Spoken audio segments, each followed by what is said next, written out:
Talk Radio on 1053 and 1089 AM. Your award-winning station broadcasting the world's best talk across the UK. The choice is yours. It is? Blow, now he's thrown me into a spin. Now I don't know what to do. Do you think that people like street... Buenos días, muy bien, ¿y usted? What? The thing about this program is... It's a nothing program, but it's funny.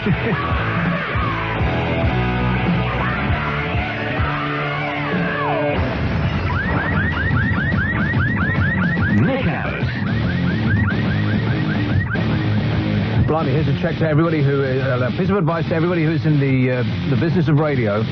Always turn the volume on your headphones completely down before you put them on your head, having just put them into somebody else's thing, because everybody in radio has the volume up so loud. Because they like to hear their voice really loud in their ears. Makes them feel important. I think that's true. The key is to... Do you have the headphones really loud? Mine? Yeah, mine have to be super loud. Pardon? Huh? What? It's my misspent youth. They do. I have headphones lower than anybody else I know, because everybody in radio, they have them jacked up so loud. Loud they go. But that's bad, because I'm thinking to myself that what do we do for a living? We hear, right? So two things you need to do in radio. You need to speak and listen. Yes. And if you screw up either of those, you have to start writing. You know how boring that is. Yes. Well, it's very lucrative, too. No, it's not writing lucrative. For who? Stephen King, maybe, but not for anybody else. Nobody makes any money out of writing. Are you joking? Lots of people make money. Oh, please, nobody gets any money for writing. Like a couple of people, one or two journalists, at most, make a decent living writing, and a couple of people who write books. The woman with all the makeup on. You know the daft old bag who's vaguely related to what's her name? Oh, Don't mention any names. No, not after I've described her like that, but you know who I mean. She writes all those books. Ooh, she goes. Oh, that's Tom Clancy. Who? I don't think so. That's not really who I had in mind. All right. And Stephen King writes all the horror. His brain must be slightly freaky, I'm thinking. But he's raking in the money like it's going out of style. Those are the only four people. He's in town, too. Huh? He's in town. He can afford to be in town. So he can afford to go anywhere he likes. Why wouldn't he be in town? You know, he owns a radio station in America. He does? I love him. What's the format? It's AM rock. Yeah. AM rock? He plays all AC/DC or something like that. What do you mean AM rock? You mean they only broadcast in the morning?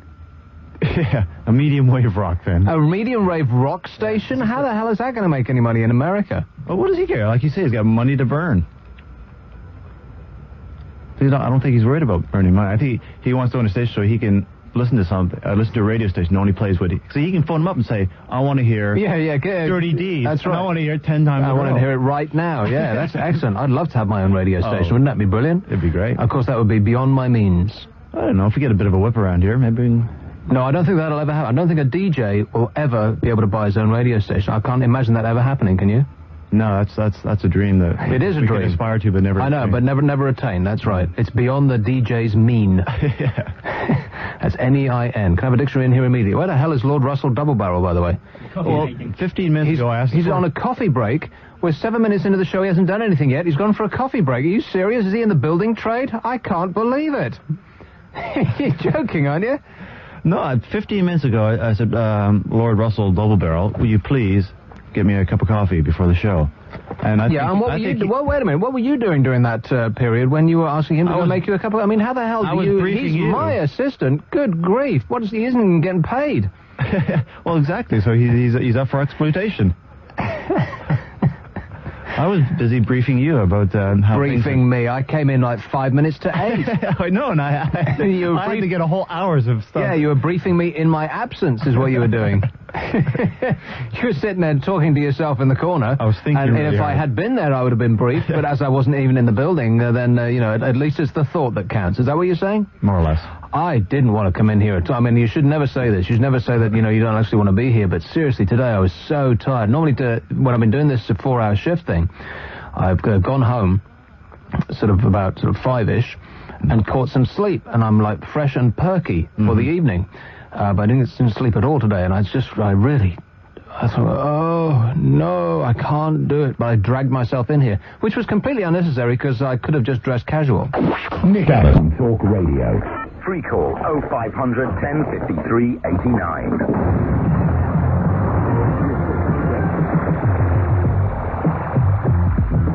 Oh, yeah. So it's 0500 1053 89. It's a free call, and so far, nothing.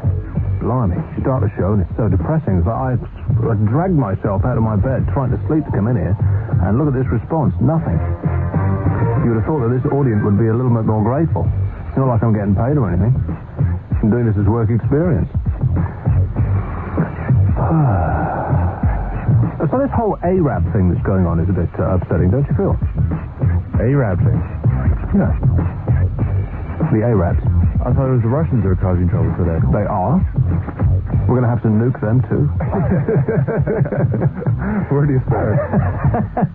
I know. So few bombs and so many targets. Of course we jest.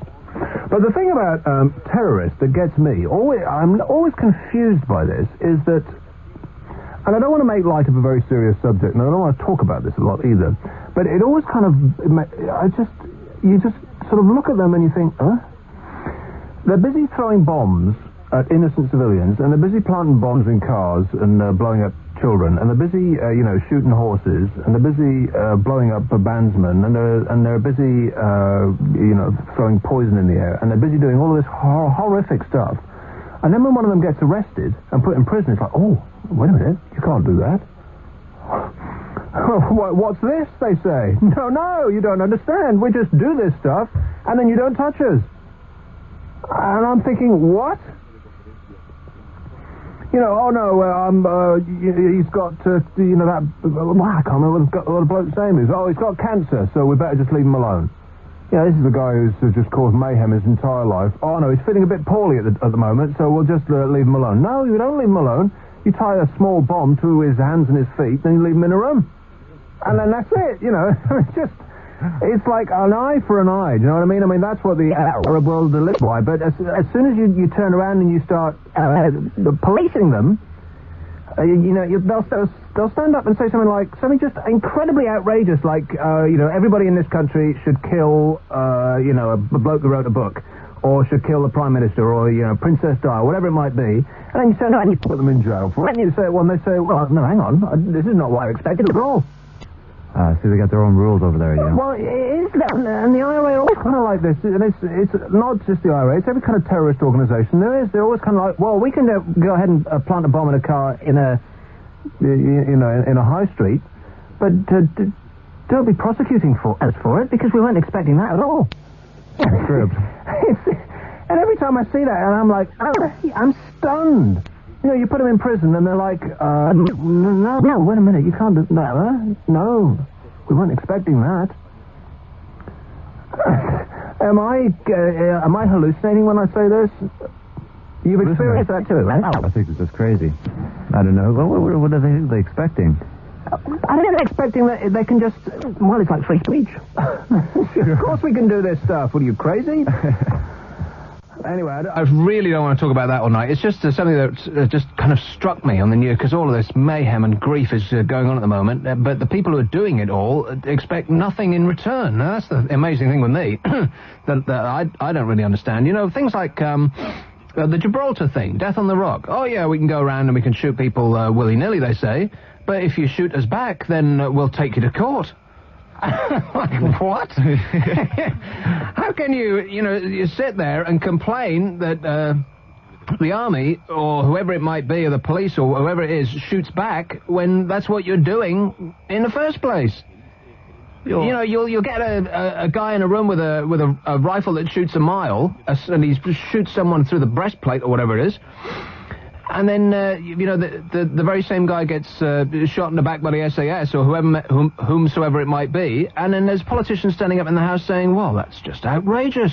It's all very sporting chaps. Of course. Well, what the hell is going on here? Really? It either is war or it ain't. Which is it? Well, that's just it. I mean, if they want to be armies and start wars, then pick on the soldiers who have guns who can shoot back. But I think that somebody is shopping. But a lot of these people are they're kids. They're teenagers or there and thereabouts, and this whole thing is excitement for them. That's why this thing will continue. It doesn't matter about peace deals and all that sort of stuff. It's exciting. It's thrilling for them. Real life computer games. Yeah, exactly. Imagine what could possibly be more thrilling than having a gun in your hand and popping up from behind the hedge and shooting somebody dead. I mean, that would just give you a buzz more than more than a roller coaster, more than having sex, more than anything else. As scary and unpleasant a thought as it might be, it's excitement. It's the thrill of it. What could possibly be more exciting? And that's why people who come back from war, they have great psychological problems, is because they've been, they've just come back from perhaps the most tense and exciting and nail-biting and, thrilling and fearful thing that they'll ever experience, and suddenly life is routine and boring. Yeah. And that's just not doing it for them anymore. And so, it doesn't matter what kind of peace deal with it, what kind of organization you can have, there's always going to be some people, and, and they'll arrest them, and they'll be like 22 years old or like 19 years old. These are children, basically, they're not expecting to get shot back at. That wasn't the part of their little plan, because, they've seen Day of the Jackal or the Sweeney or, whatever it might be. Yeah, and they don't, it's almost like that's not a part of their rules. If you play a video game, the TV doesn't shoot you back. You sit there and then you put it down and you switch the game off and you go to bed having killed, 100 different people. And that's okay. That's not part of their mindset that, your target will actually shoot you back. And if it does, then hell, you're going to go crying to the police and say, well, he just harmed me. And the police will say, yeah, but you just shot 3 people. They say, well, so? He shot me unlawfully. I mean, I know I was killing people willy-nilly. I'm standing in the middle of a shopping center with a machine gun, but I wasn't expecting to get hit in the head. Somebody tackled me from behind. I'm going to sue you. And that whole kind of mentality, I sit there with my jaw on the ground, just thinking, what? But anyway, like I said, I don't want to talk about that all night. Okay. So let's have one in East Grinstead. Hello. Hello. All right. Yeah. You stepped into the 80s with this internet thing, haven't you? I have, yes. Have you heard of something called Res Rocket? No. Okay. Do you play a musical instrument? Only turntables. Okay. Basically, you get these internet chat rooms. The best way I can describe it is, people use computers for MIDI sequencing when you plug a synthesizer into it or a drum machine or whatever. What? Okay. Do you know what MIDI is? No. MIDI, it's kind of like median, in the middle. Well, it stands for Musical Instrument Digital Interface. No, it's a dress that came just below the knees, wasn't it? No, Mini you're thinking of. No, that was a dress that came just below the... Never mind. So anyway... it's basically a combination of a chat room with a sequencer in it. And what you do is it enables people all around the world to meet up in this room and play, jam together along, build a track. Oh, yeah, I bet that sounds really great. Yeah, well, sometimes it's crap, sometimes it's all right. I mean, is it people all playing along to the same tune, or is it, does it kind of...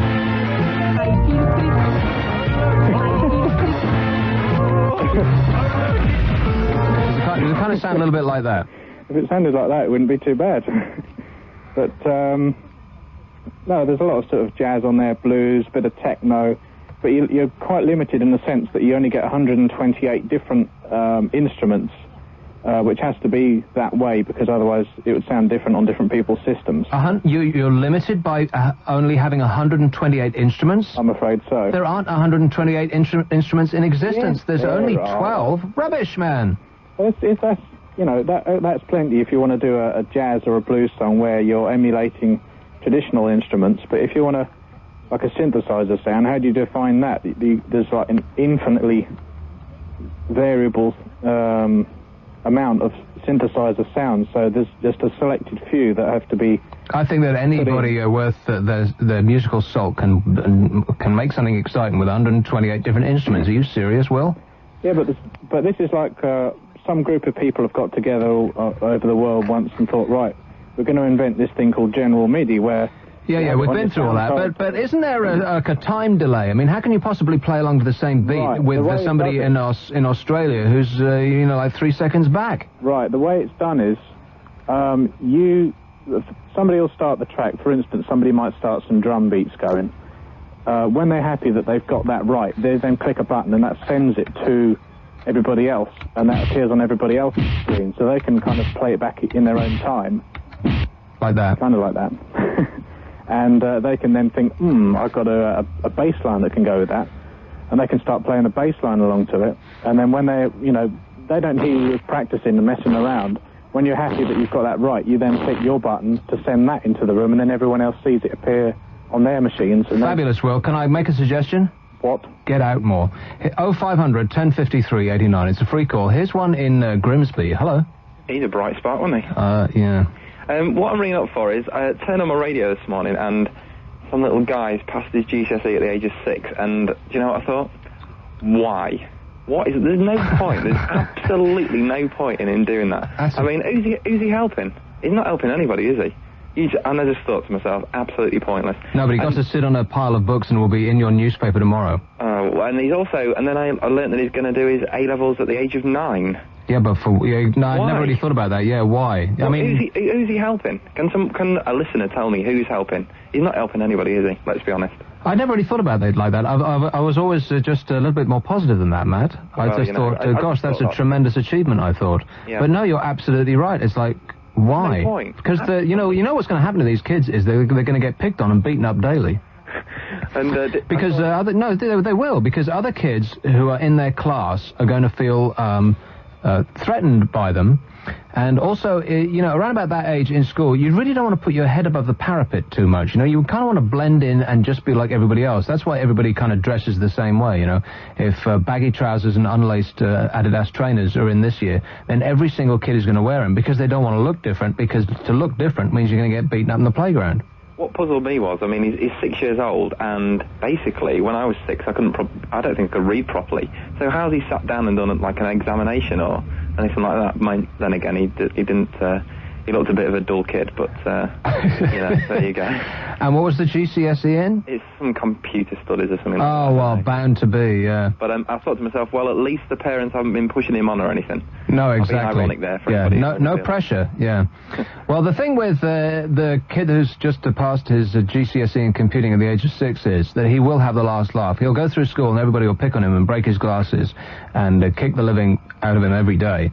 But, when he comes 21, he'll probably be worth about £50 million. You reckon? Yeah, and then he'll hire people to beat up all the people who are giving him a hard time in school. Oh, well, that remains to be seen, but anyway, I thought I'd raise the point. That's a comforting thought, isn't it, Matt? Cheers, mate. 0500 1053 89. It's a free call. How about pets? Let's talk about pets for a while. There was this thing, some scientist... Well, before the scientists got involved, this owner used to say, my pet knows when I'm coming home. It was like a dog, something like that. It rushes to the window and is there at the moment that I kind of arrive. Yeah. And so they set up a video in the house, and the pets leapt to its feet and started panting at the window at the moment that its owner left work. I remember that. You remember that? And they could time it with other pets to the owner would think about coming home, and the dog was busy scratching at the door, and they were running around and peeing in the corner. It was just so excited.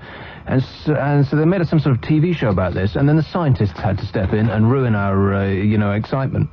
For pet owners who thinks that Rover knows when they will return, or their Mystic Moggy can... Mystic Moggy. And you would think that that pun would come from the Star, but I believe from the typeface, it looks like I plucked this out of the Independent.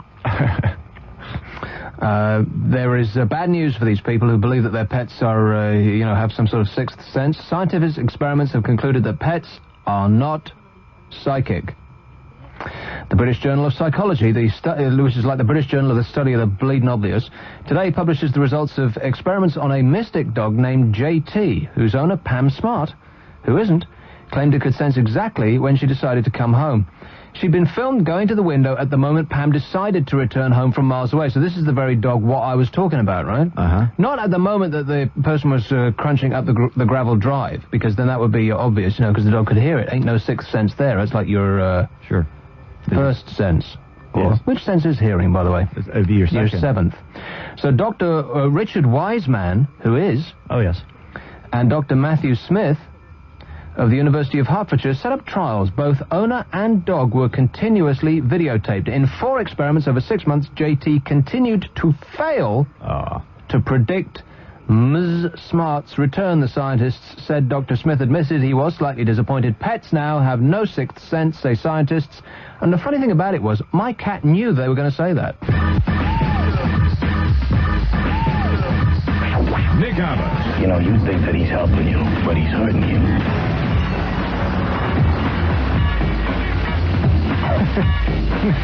Okay, hands up who thinks that actually works. It's like mixing all those things over again into one. Me. Not responsible, Your Honor. No, I think you should start. Well, I think because there's a crash in the middle of the that Nick Abbott boom, which never comes on the beat. I think that I think you'd better think it out again. Well, sometimes they work. I think it depends on the music. Well, sometimes they work pretty well. Are you getting the hump now? No. I'm far too easygoing to get it. That's the thing with you Canadians, eh? Here's a call in... Oh, everybody wants to talk about this kid. I'll take 3 calls about the kid and then no more. 0500 1053 89. It's a free one. Here's one in Surrey. Hello? Surrey. He wants to hear his name on the radio. James. Too late. Here's Warwickshire. Hello? Hello. Hello. Hello. Hello. I was just listening to that typical Englishman saying about the child that was so clever. Now, if the little boy had been American or French or German, they would have been delighted. If he'd have been my child, I would have been delighted. What is the matter with us? Why can't we say well done for a change? Would you like it to have been your child? No. Because the thing about... No, because he was... You're right, and he was right. Because... What is the actual point of taking the exam? And I can understand why it would be a good thing to be that smart. Not necessarily while you're... Not necessarily to enhance your school experience, because as I mentioned, it's absolutely true, that kid's going to get the crap beaten out of him on a daily basis. Oh, I don't think so. He absolutely is. Well, all the smarter kids in class always used to get picked on. No, you're so wrong there. Well, no, I'm right. Yeah. The thing is that I'm right, because I went through school, and I went through it a lot more recently than you did, Rebecca. The very smart kids in school, the kind of the specky, intelligent ones, always used to get picked on, because the stupider kids, who were the hard kids, used to feel that the smarter kids were showing them up. I don't think you're right there. If you're very bright, you're too smart to get picked on. No, you can't talk your way out of getting a beating as a child. No, you flat out can't. If you're clever, you can talk well. And talking, well, you must know in your job, talking can get you a job in most places. Yeah, if you can talk well, if you can use words properly. Yeah, but we're not talking about the same thing here, Rebecca. You're talking about... I know we're not. But I'm guessing that you never got beaten up at school. I didn't know. No, of course. No, I just nurse. That's all I've done all my life. Well, then you're a carer, and that's a beautiful thing. You nurse the people that get beaten up in school. You'll be nursing this kid if you live in his area. I wouldn't think so. I just wish him lots of luck. Well, that's a beautiful thought, Rebecca. Pardon? That's a beautiful thought. I think so. Thanks awfully. Okay, bye-bye. 0500 1053 89. I'm still right. That kid will get picked on, and he will get beaten up, because he's famous now. He's famous and he's smart, and so he sticks out doubly. And the stupider kids who kind of run the classroom and the school are going to feel like he's got one up on them. And that's like the very last thing that they would want. And so they're going to bring him back down to size by making his life a living hell. You know that's going to happen. That's what kids are like. Because, and we forget this, kids are nasty, devious, violent, spiteful, disgusting, rude, horrible little monsters. They really are. It's not, and you know, people keep banging on about we've got to protect the children, we've got to protect the children. That's not right. We've got to protect the adults from the children. If children were had the minds that they do in the bodies that adults do, then we'd all really be in trouble. Then the prison population would like triple overnight, because we'd have to, you know, we'd virtually have to tie them to the floor. Children are disgusting, horrible, vile, vicious little things, And, they will spit hatred at anything that looks remotely different, or anything that makes them feel, I've been fishing for this word for about 5 minutes, makes them feel less in the eyes of others, makes them feel... Inferior. Congratulations, we have a winner. Inferior, that's right. And so they will re-establish their superiority by smacking them in the mouth, because that's what kids do. And the smartest in the class are always the ones that get it. The ones that are good at sports and football and, so on and so forth, who have larger bone structures, they'll be home free. It doesn't matter whether they're smart or not. Often, kids will pretend to be less smart than they actually are, like me. Right.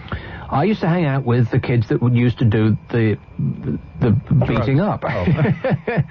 No, we didn't have drugs in my school in those days. The only drugs we had in my school were cigarettes, which was about the epitome of hard. You hung out in there wasn't bicycle sheds then, they were kind of like covered thing. Well, I went to George Heriot's in Edinburgh for the last 3 years, and then I went, which is like a private boys' school, and then I went to, or it was then, I think it's gone co-ed now, and I went to a comprehensive school in Essex.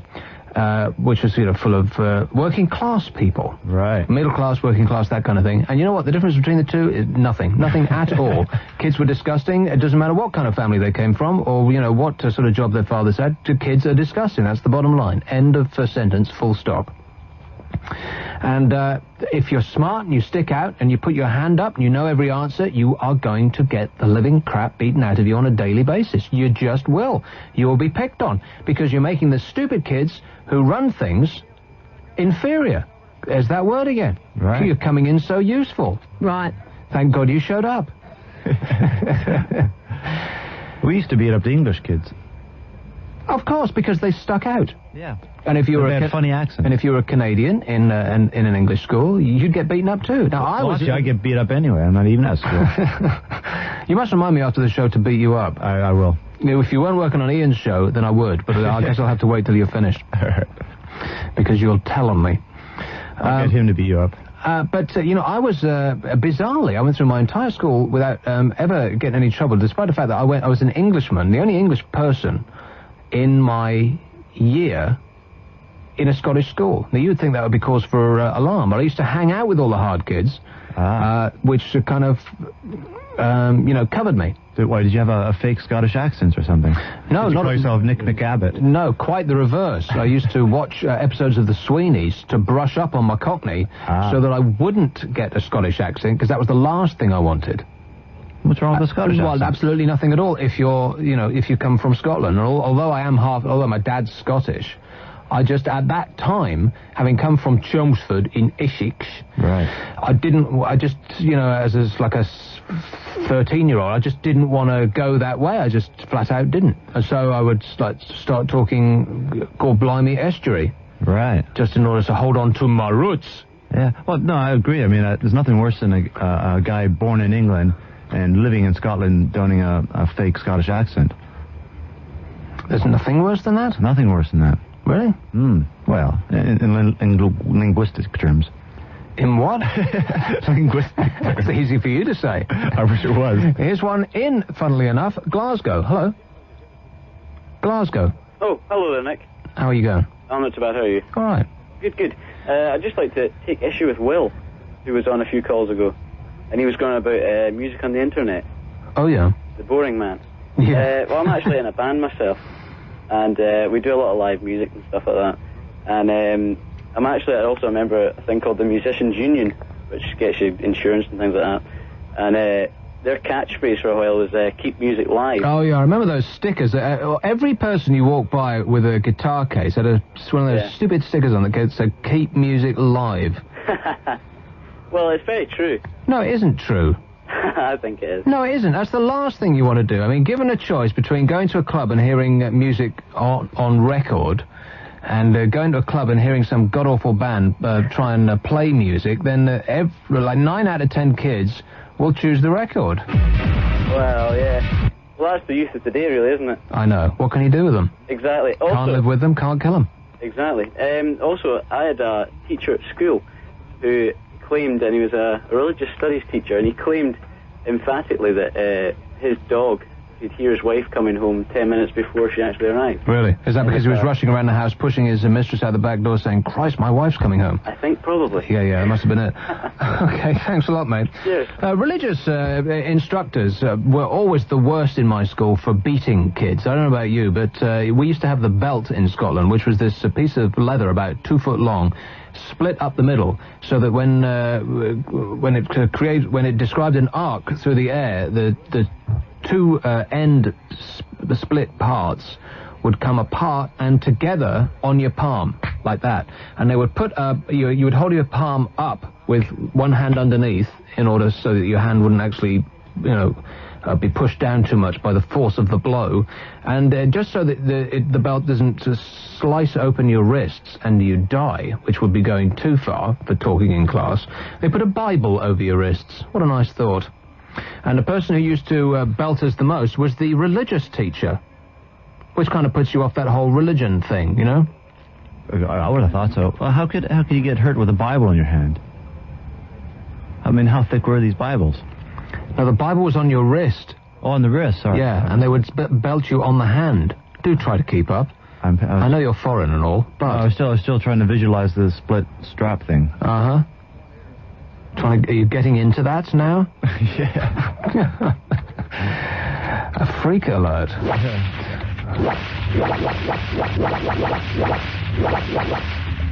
He's holding a Bible in his lap now for some strange reason. 0500 1050 389. It's a free call. Here is one in... Everybody wants to talk about this kid. Come on, come up with something else. We'll take a couple of these and then we'll definitely move on. Here's one in the Isle of Wight. Hello. Hello. Hello. I don't want to talk about this kid. Okay. I want to talk about grants. Grants? And tuition fees and the government and what is going on. Can you turn the radio down? Yes. Actually, just is now. Sorry. What is going on? I don't know. I really don't. I just don't think it's fair that the Labour government is charging all these tuition fees for us poor students. But it's only a loan. I mean, it's not of...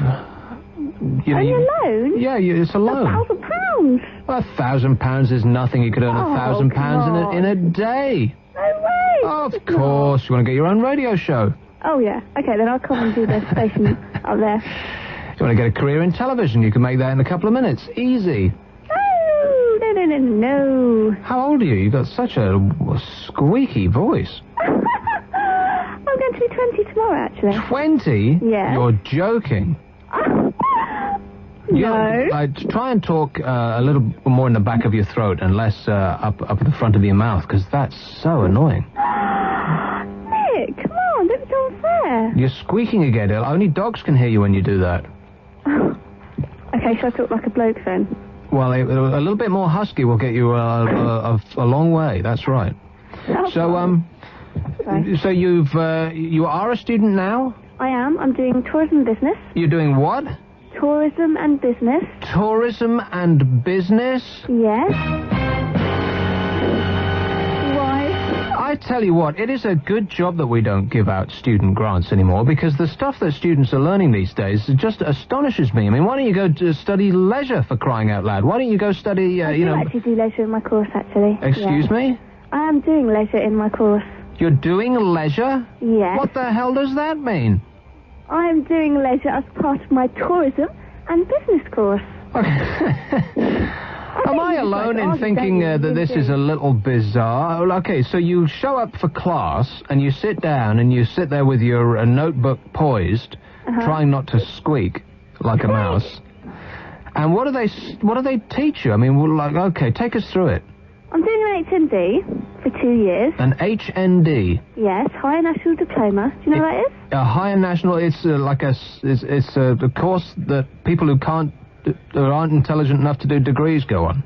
Oh, yes, Nick, that's the one, yes. I've got my A-levels because I'm sick, yes.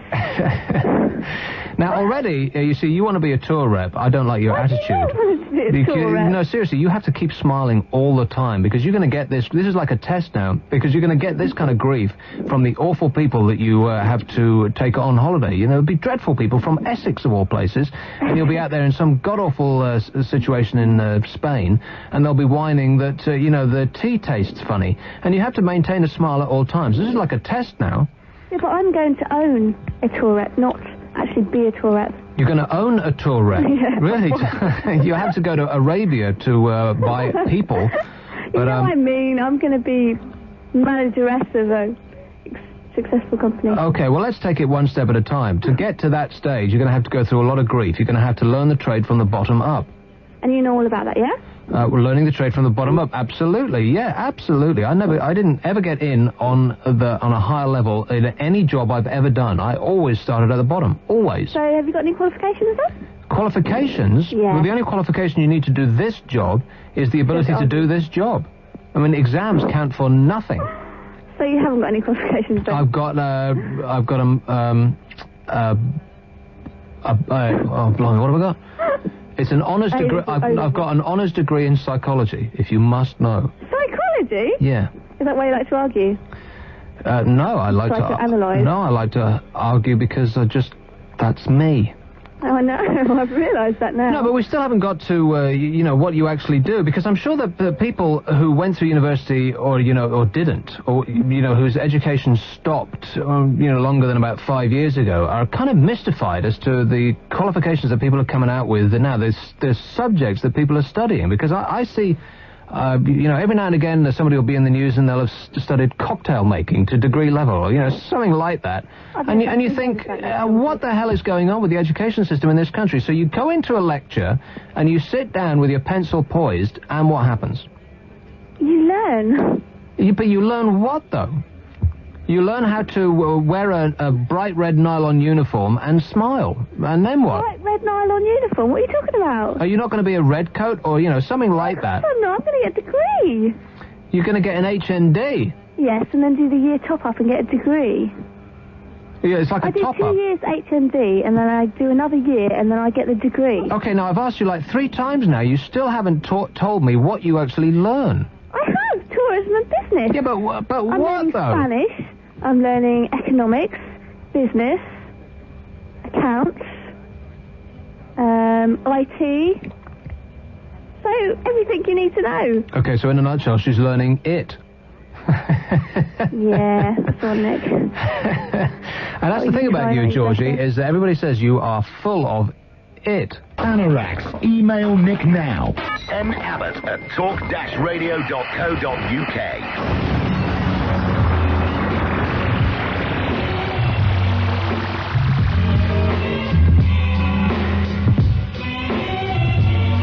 I'm halfway through my pear. Can you fill? Verbally or musically? I thought that break was going to be 1 minute 20. It was. What was it? It was. You'd think I'd be able to eat a pear in 1 minute 20. You would think so. That's what radio guys got to learn to do, is do everything within 2 minutes. I know. When I took my degree, when I took my HND in leisure, I think I missed the course where they told you how to eat your pear in 1 minute 20. Oh, well. I'm so underqualified for this job. You were sick that day, were you? In my first year of course, hang on. Yeah, in your first year of course of... I went to Brunel University. I did psychology, right? Where? Brunel. West London. Uxbridge. Right. Horrible.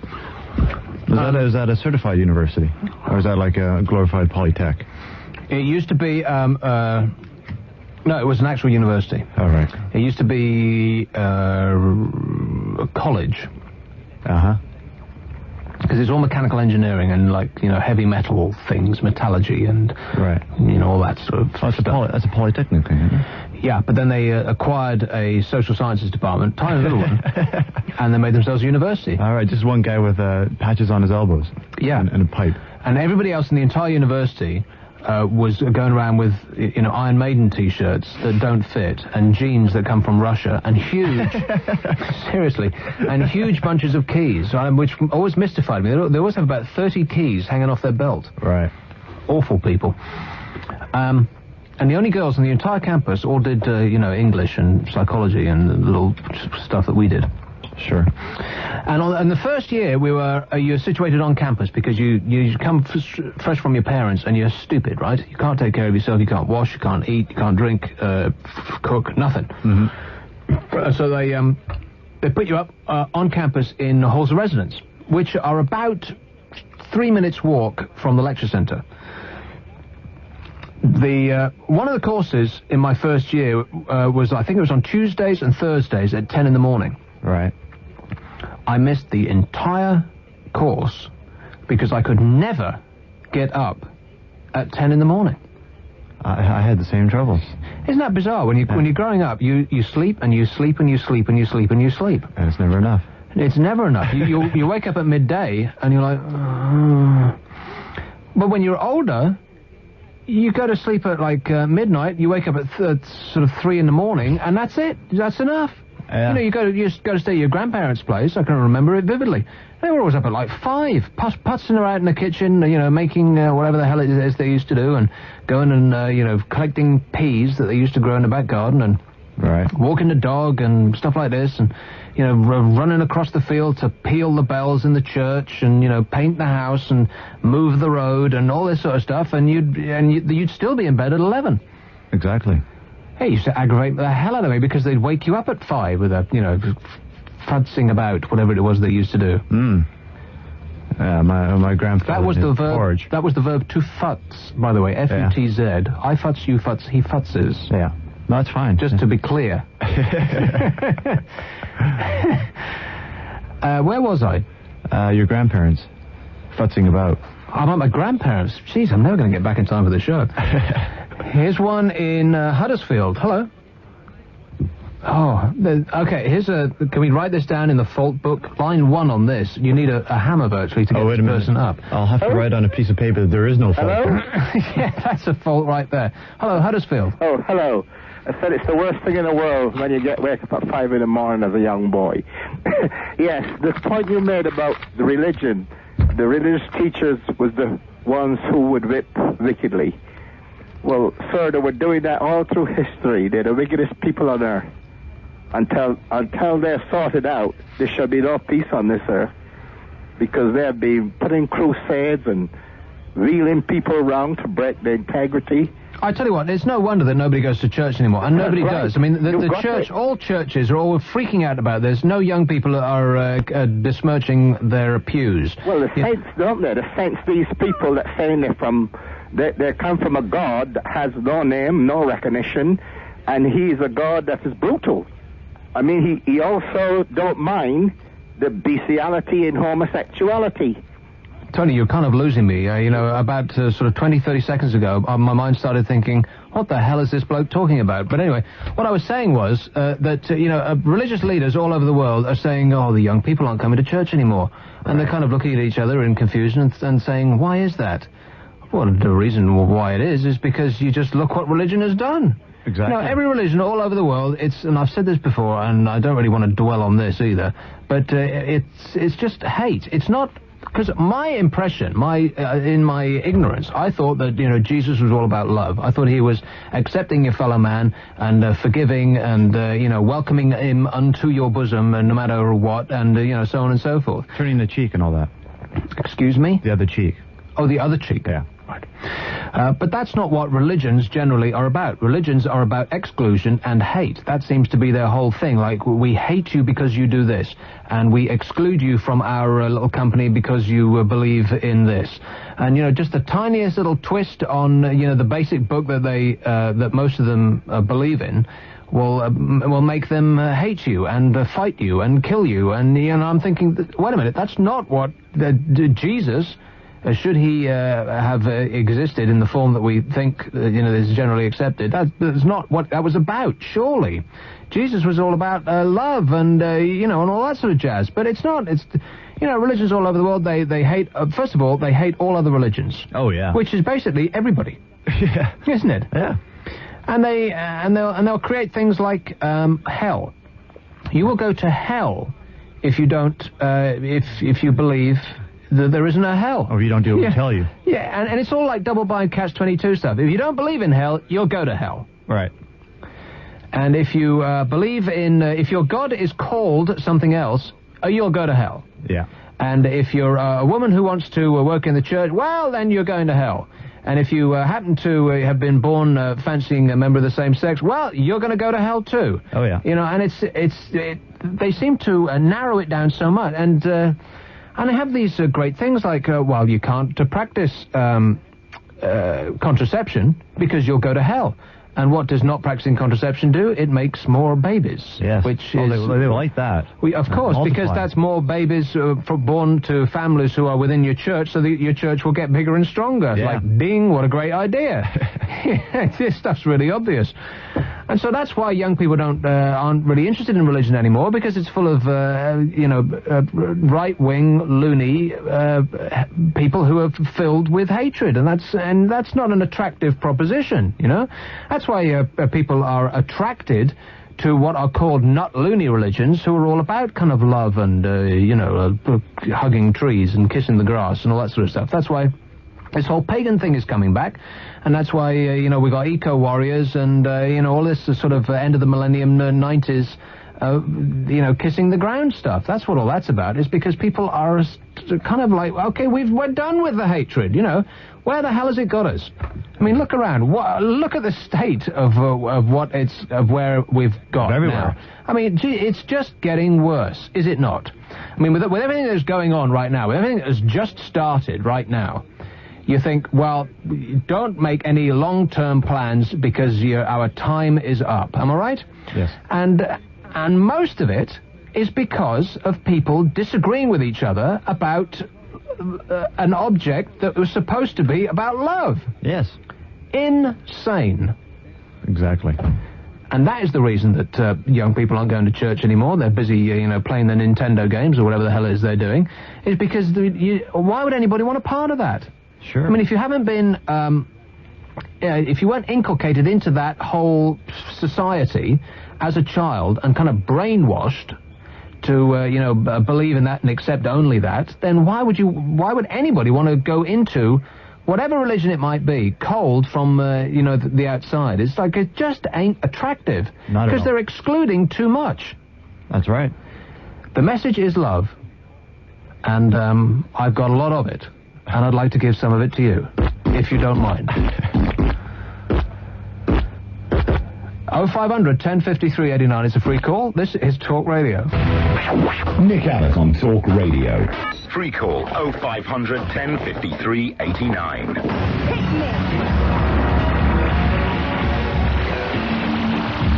Oh, yeah. Come unto me, my children, for I shall love each and every one of you. 0500 1053 89 is a free call. Here is a call in Hull. Hello. Hello, good evening, Nick. Blimey, that music disappears quick. Yeah, right. A couple of points. Firstly, the thing about kids getting beat up at school, the specky, geeky types, I would bet any amount of money that Bill Gates was beaten up. Of course, absolutely. And doesn't he have the last laugh? Yeah, I'd like to see those same people try it now. I bet he'd be able to assassinate them and make it so it was like an accident. I bet he could even buy America.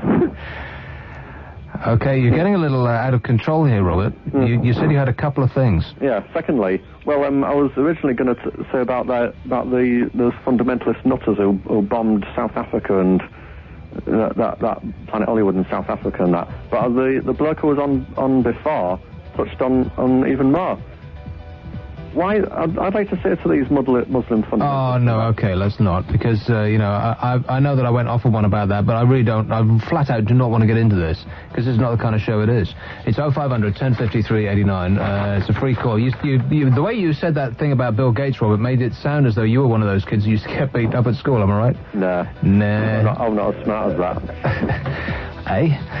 Now I'm really confused.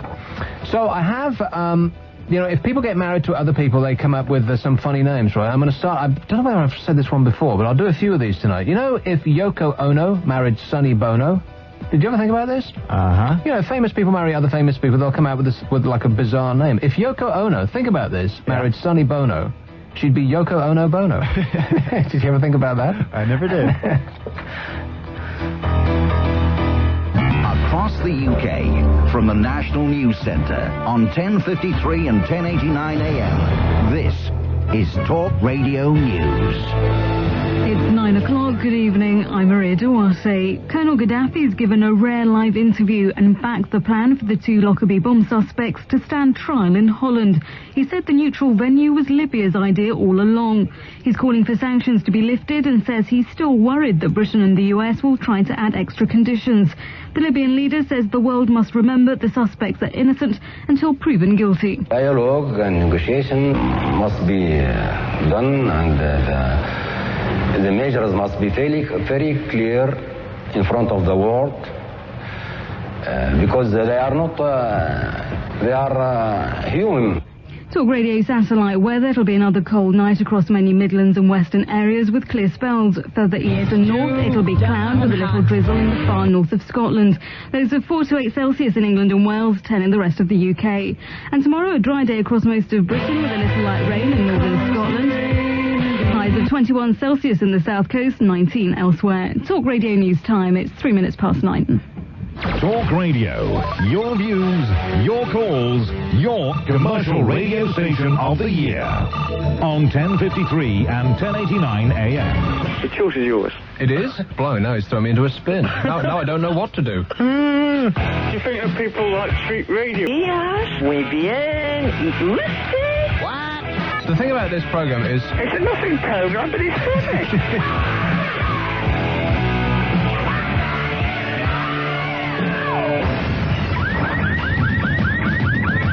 Look out. My apologies to Maria Duarte. Remind me she doesn't like that.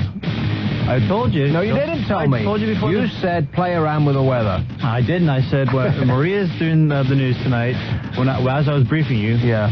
As you were briefing me when I wasn't here. Yes, you were briefing me in my absence. I hadn't even entered the building yet. You were sitting down talking to yourself. You're thinking, well, it's time for a briefing, so I'm going to start. I'm going to say it anyway, whether he's here or not. Hey, it's not my fault you don't turn up for the rehearsals. And does it ever show?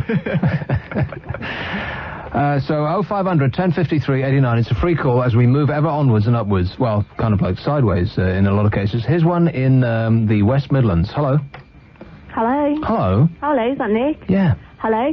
I don't know if you've noticed, but I was just going to, change the subject a little. I've got a driving job and I cover all over the West Midlands. You do what, sorry? I drive all over the West Midlands, and I've been noticing these posters for a certain drinks company. You might notice them yourself. It's quite a big drinks company, but they've started doing these billboards with such adverts on as, when I become a burger, I want to be washed down with this particular drink. I don't know if you noticed which one I mean. Vaguely. And then there's another one which they've just brought out with this particular can with this man on, and then it's got my bitches like it too. Have you seen them? There's a can with a man on? There's like a can with this particular drink, and there's a man there with his dogs. And right. Well, see, that's the part you missed. I think that's quite an important part to miss out. He's there with his dogs. Right, okay. And then it says, my bitches like it too. Right. And they're everywhere you go, and I just think, unless it's just me, I find them really offending. I don't know if anyone else is just like, unless I'm just like, one of these... Too sensitive, Jackie. Yeah, that must be it, because I just see them. But when you're doing a driving job... Now, what kind of a driving job do you do? They hit you in the face, I'm a salesperson. Oh, yeah. A salesperson. I was going to say, if you're a lorry driver, then you should, be free and easy with it. I think it must just be me, because I think these adverts are getting worse. I saw one the other day. I think it was for like a deodorant thing or something. Mm-hmm. And it said, I only wish... my man lasted that long. But now you're laughing at it and you're telling me that you're offended by it at the same time. No, I'm not, but I just think, they're getting worse and worse, so I thought I'd just bring it up. I don't know if anyone else feels the same, but... But you know what, Jackie? It's working, because not only did you notice the ad, not only, you restrained yourself from mentioning the product, which is very good. I'm not mentioning it. No, but you know what the product is, though, right? Like, you have in your mind what both of those products are to the adverts that you didn't like. Oh, that's right. And so not only do you recall the advert, which most often doesn't happen. No. But you're also talking about it on the radio. So. I know, but I wouldn't buy it. It just put me off. It's just put me off completely now. I mean, even if I liked that particular drink before. Well, can I suggest that perhaps you are being a little too sensitive about it, and that other people Well, this is like nirvana to an advertiser, right? Because nobody ever remembers anything. You know, you can tell people over and over and over and over. Do you listen to the station a lot? Oh, yeah, I do. What are the frequencies that we broadcast on? See, exactly. You hear it out of every ad break, going in and out of every news, and the presenters say it all the time. And so your recollection... It's preset, so I don't have to think about it. Right, okay, but you hear it all the time. Oh, yeah, that's right. And we say it all the time, and we put it on ads and stuff so that you will remember it. But nobody ever remembers anything. And so you, and that is nirvana in the advertising world, what we're experiencing with you right now. Because not only have you remembered the advert, you've recalled it and it's stayed in your mind and you feel strongly about it, I am probably not the first person you've told about this. Oh, no, you're not. See? No. I mean, talk about money well spent.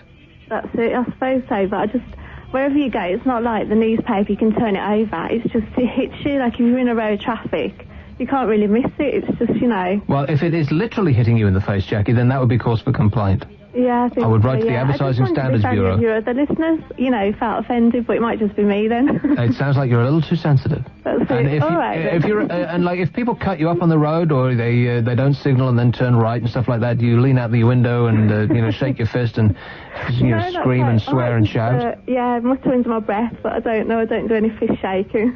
You mutter under your breath, and is it like disgusting things that you mutter under your breath? Sometimes. Yeah. Of course. We'll talk about two-faced there, Jackie.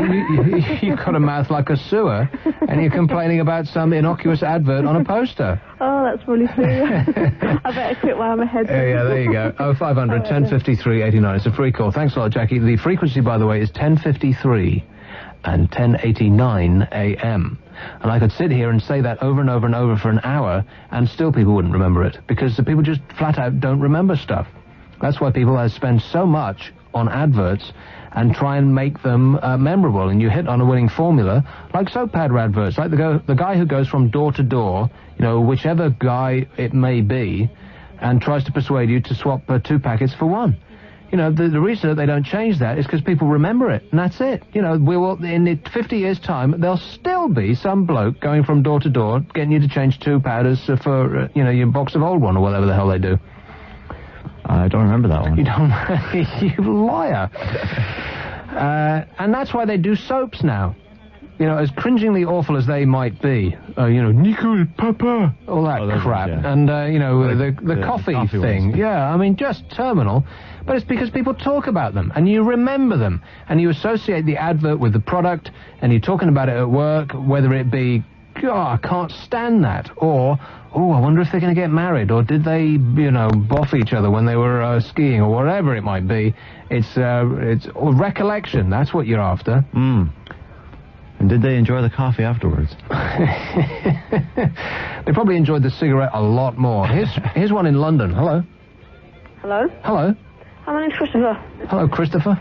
I'm going to talk to you about, you're saying about children and kids and that being, like, too clever at school and being beaten up. Yeah. Well, it's not true. I mean, I'm clever, I don't get beaten up. Well, I say I don't, but who knows when I go back to school. But, well, I don't, because, I mean, most children, when they're, clever, they don't tend to be always beaten up.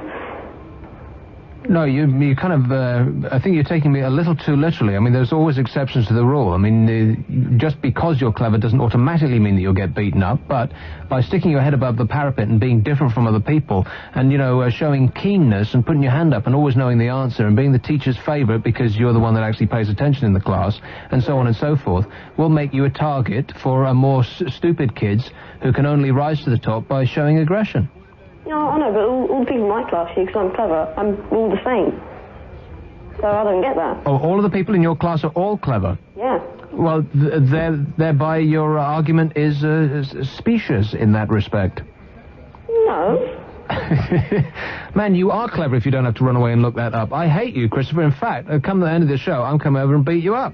0500 1053 89. It's a free call. Here's one in Blimey. Look at this. You've been waiting forever. Cumbria. Hello. Hello. Hello. Hey, I'm looking about that kid that's 6 and passed his GCSE. Yeah. Which mad parent made him do that, or let him? It's kind of like, you would... Now, I don't know the circumstances, but it sounds like one of those showbiz parents who's forever, dressing their little girl up in a frou-frou frock and pushing them forward to go and sing the Good Ship Lollipop on stage, and that's really not... I'm sure it ain't good for the kid. It's great that he's, super-duper smart with a computer, but passing an exam is like neither here nor there. Have him tutored and so on and so forth, and encourage the knowledge and the skill that he has obviously been blessed with. But passing an exam, that sounds to me, just sounds like the parents showing off. Yeah, I'm working on my coursework at the moment for my GCSE, and I'm worried as hell about my exams. So what the hell it must have been doing to his head? I don't know. Well, yeah, exactly, and the pressure that he must have been under must have been phenomenal. Either that, or he's just so colossally smart that he was going to breeze it. But that is not perhaps true, because he only got a C. Yeah, let's remember that the kid is only average. This is Talk Radio. I'm Nick Abbott, and I don't know if you've thought about this, but if Dolly Parton married Salvador Dali, she'd be Dolly Dali. Nick Abbott on Talk Radio. Free call 0500 1053 89.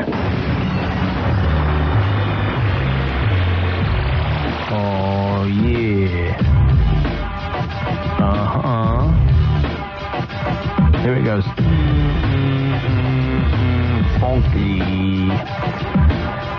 You can email me if you like. Free material gratefully received, and it's nabbott 2bs1t at talk-radio.co.uk. Our super-duper whirring, all-shaking fax machine is 0541 59 69 79.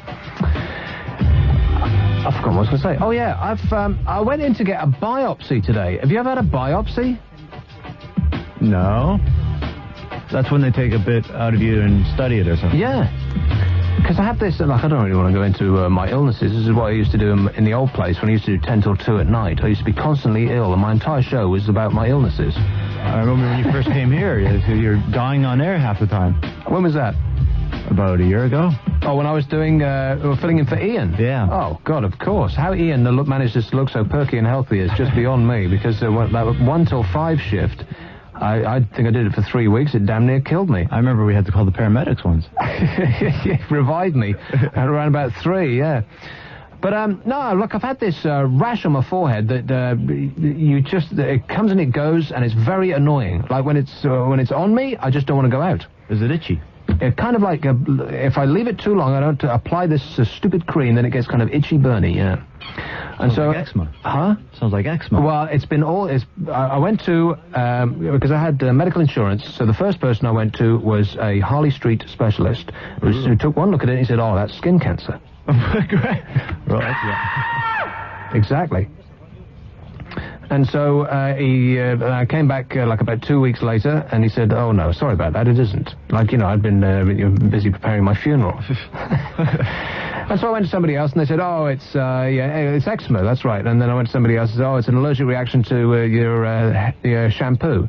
And I went to somebody else and they said, oh, it's like a fungal infection. And I went to somebody else and said, oh, it's just it. It's just, it's like, we don't know. And about 2 years later, dermatology, my best friend is a doctor, and he is an anaesthetist. He puts people to sleep for a living, kind of like me. Yes. What? Huh? Sorry, I just woke up. What did you say? And he says that the medical profession called because it's dermatology. That's the study of the skin, right? Yes. They call it derma holiday because there's nothing you can do. You can either treat it with steroid creams, whatever it might be, or not. Right. And that's it. Yes. That's like 7 years medical school. Treat it with you've got a cream or not. And that's it. That's all we can do. Unbelievable. Yeah. And you'll get one cream, and they'll say, well, you can only use this for a week, because if you use it for more than a week, all of the skin on your head will fall off. And then and that doesn't work, and so they'll give you another cream that's like Fusi Bet, and they'll give you another cream that's Fusi Din, and then they'll give you another cream that's something else, and you've got creams up the stick, right? Right. And you go in every 6 months and you say, well, it hasn't worked. And they say, well, I'll try another cream. He'll peer at you over his half-moon spectacles. Try this double cream. Yeah, and he'll say, and with all the gravitas that he can muster with his plaques on the wall and his, double-breasted tweed suit, and he'll say, yeah, have another cream. It's Derma Holiday. Unbelievable. Yeah. And so they eventually kind of gave up, and they said, well, we're kind of running out of creams now. I'm a head of medical science. We ain't got nothing left for you. So they gave me a pill. And that flat out doesn't work either. Right. And so they said, well, we need to chop a part of your head off. Great. Just what I need. And so that's a biopsy, right? And so they cut a piece of your skin off, and then they look at it under a microscope. And so I had an appointment this morning for 10:50. Mm-hmm. Not 10:40 or 10:55, 10:50. They wanted me there at 10 to 11, yes? Yes. At 12:30, they still hadn't seen me. Really? Unbelievable. Like, what the hell is the point of making people have appointments in hospital when they don't even run on human time? They're like, these are dog years. Their diaries come in, like, Martian time. Right. What's the point? Why don't they just say, well, come along when you're ready. You sit and wait. It's like first come, first served. It's like going to a hospital in India. It's incredible. And, from every room, there's people, like pitiful like some old dear has been there since last Tuesday. She still hasn't been seen. Yeah. The trolley only comes around, like once every Wednesday, with tea and biscuits, lovely biscuits. Oh, yeah. Those war ration ones. And it's just unbelievable. And there's a nurse who looks like she'd be Dr. Mengley's assistant. And I said, who's going to do this, because this is a surgery on my face, basically. Yeah. So you want somebody who's, got their wherewithal with all them. Yeah, hasn't got the shakes or anything. Exactly. You want some kind of expert specialist. You want it done by a doctor who does skin for a living, am I right? Definitely. And they said, oh, well, the nurse does it. And I'm thinking, no. I'm thinking, no, the nurse does it. The nurse does it. Now, I have got nothing against nurses, right? But let's face it, I mean, if you're a doctor, you will be sniggering at this right now, because doctors have no respect for nurses at all. Oh, no. They don't. No, exactly.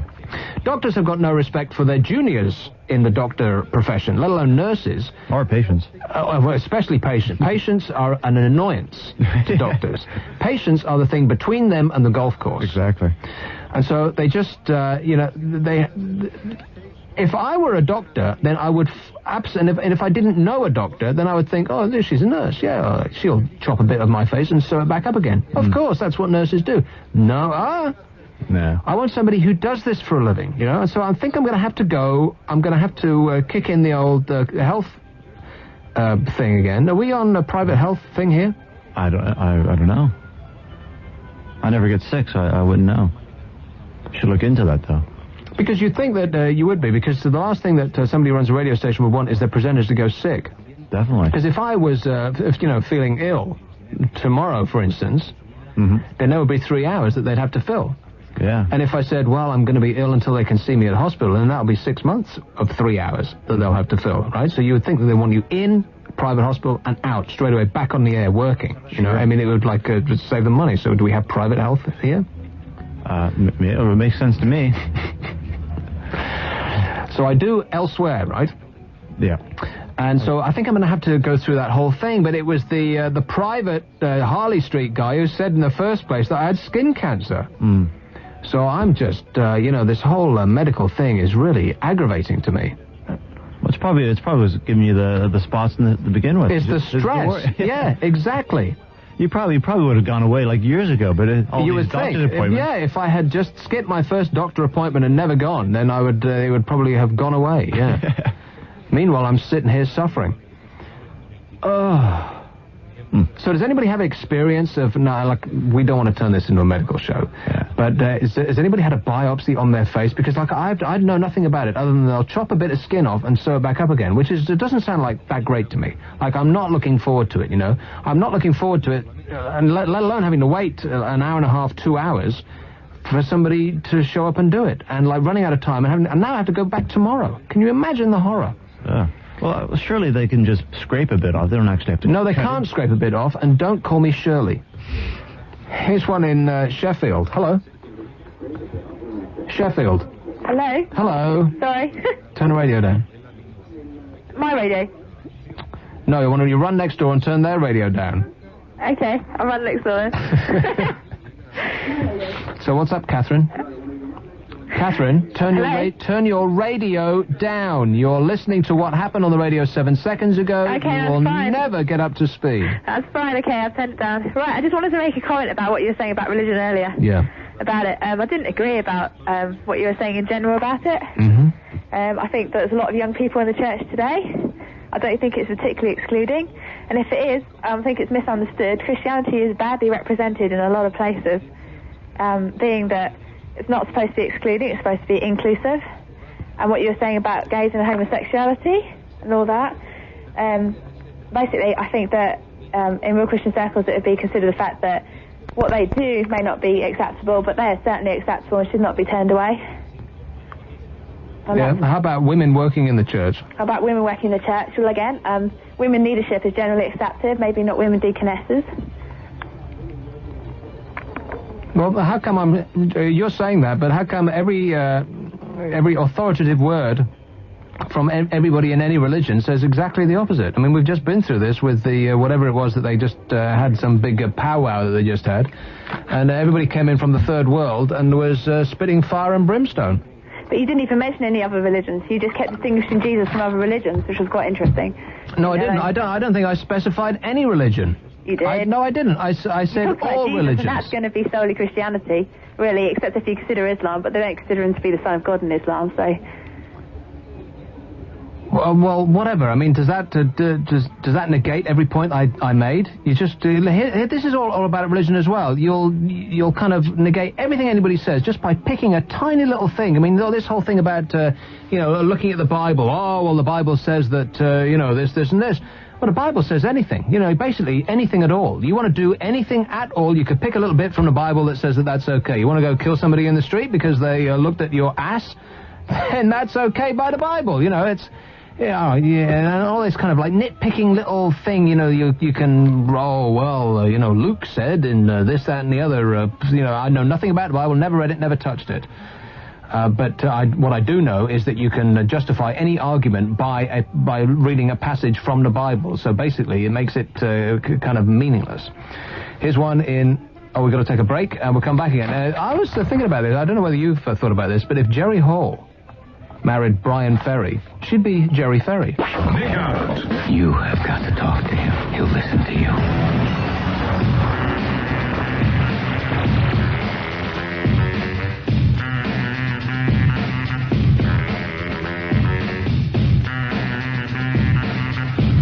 Oh, yeah.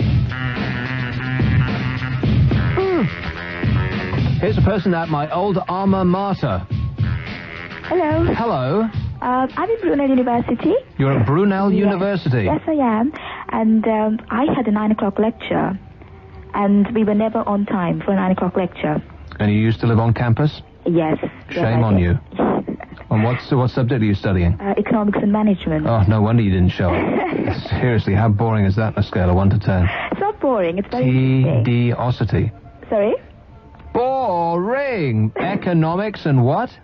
And management. And management. There's another one of those airy-fairy things. How can you teach somebody to be a manager? You either are or you aren't. Well, you do different subjects. I mean, you would have done different modules when you did with psychology, was it? Yeah, but I did different aspects of psychology. Precisely. I do different aspects of management. I mean, yeah. But you're studying economics. Yes, and management. It's a joint degree, actually. I don't know, but it just sounds like one of those kind of airy-fairy... Like, I could have done, psychology and blowing up inflatable furniture, huh? It just the sound of it kind of makes it just funny. The management. Yes. It's like... and it just sounds... Don't you think that it sounds bizarre? You're studying management. Yes. And what do you learn when you study management? Oh, well, it's not directly management. You can do marketing communications, marketing, sales, strategic management, decision theory. It's different aspects of it. So I suppose, I mean, it does help you with the work you want to do in the future. But, I mean, correct me if I'm wrong, but it sounds like, these sound like courses that if you were at work, they would send you away for the day to, you know, Southend or something like that, put you up in a 3-star hotel. Yes. And you'd have some drone boring on at you for 4 hours, and you'd be looking forward to the mid-morning coffee. That's not something you do it as a degree. Wouldn't you have an edge? I mean, you wouldn't have your employers give you the training once you get to the workplace. I kind of doubt it, because, I don't know, maybe I'm completely wrong about this, but you'll go into the workplace and you'll go up to your colleagues and you say, well, I have a degree in management. Yes. And they'll snigger behind their hands and go, oh, yeah, which means that you know precisely nothing at all because you've got no hands-on experience. Well, as you know, Nick, Brunel has a very good work placement, very good work placement scheme. So most students get to go on a year's work placement or 2 months to 6-month work placements, which helps them quite a bit. I went on 3 4-month work placements because it was a 4-year course. Right. And the jobs were so hard to get when I was studying, and psychology is kind of one of those wishy-washy subjects where you could pretty much do anything and kind of say that it was psychology. Yes. In the first year I taught, I was a lifeguard and a swimming instructor on a summer camp in the States. Mm-hmm. In my second year it was, I guess in the last 2 years you could pretty precisely say that yes, I was studying psychology, but basically it was just an excuse for the companies that I was working for to bring somebody in and give them what sort of amounted to like a number crunching filing type of job. It was kind of like a meaningless job, but they were doing their bit, you know, to further the course of higher education. I'm sure it was tax deductible and they didn't pay me very much and so on and so forth. Okay. So what year are you in? Second year. Just finished my second year. Okay, so you've done 2 work placements so far? No, I'm doing a 1-year work placement, which starts in September. And what's that going to be? Well, that's working in the sales environment, basically. What does that mean? It's you're going to be on the sweet counter at Woolworths. Sorry? No, it's a trainee sales consultant, basically. Right, like I said, you're going to be on the sweet counter at Woolworths. Like that, yes, of course. You're going to be learning all the different chewing gums that they've got. Yes, it'll be great. Yes, you probably get to take home samples after work. Yeah, of course, exactly. Well, it's the perks that come with the job, you know. You know the ones I like are the ones that are green, kind of brittle on the outside, the minty ones, and then you suck them and suck them and suck them, and then they kind of crack and they're filled with chocolate on the inside. Yes, of course, yes. Every time I get some, I can just post some for you. Would you do that for me? Yes, definitely. Excellent. Yeah. Okay, there's benefits coming here, there, and everywhere. You want to be in show business, you get free sweets. Okay, thanks a lot. Thanks a lot, Nick. 0500 10 53 89. It's a free call. Here is one in Blandford. Hello. Yes? Yes, hello. I'd like to talk about South Park and how good it is compared to The Simpsons. Okay. I just think that it's so much better because it sets a much more lifelike example. And The Simpsons is just crap. Okay, how old are you? 14. 14? Yeah. 14? Yeah. You sound like you're about 7. Oh, well, thanks very much. You want to start eating some beef.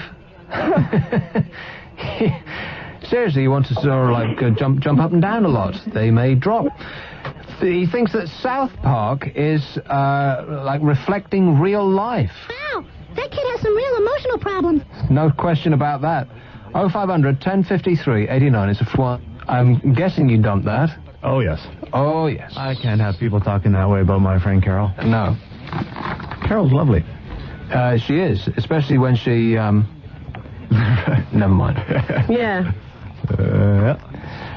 She's coming over my place at the weekend. It was almost like I had, it's like bringing in a bird. It's kind of tame sometimes, and you put little crumbs of bread and stuff on your hand, and they'll come nearer and nearer and nearer. Right. And the bait in this respect was booze. I said there'll be lots of it. I said booze. 0500 1053 89. Well, we let this like Mitch, actually, didn't it? It sounded like Mitch. What, her amour? Yeah. He's the guy who... I went to Brighton at the weekend. They've got a radio station down there that...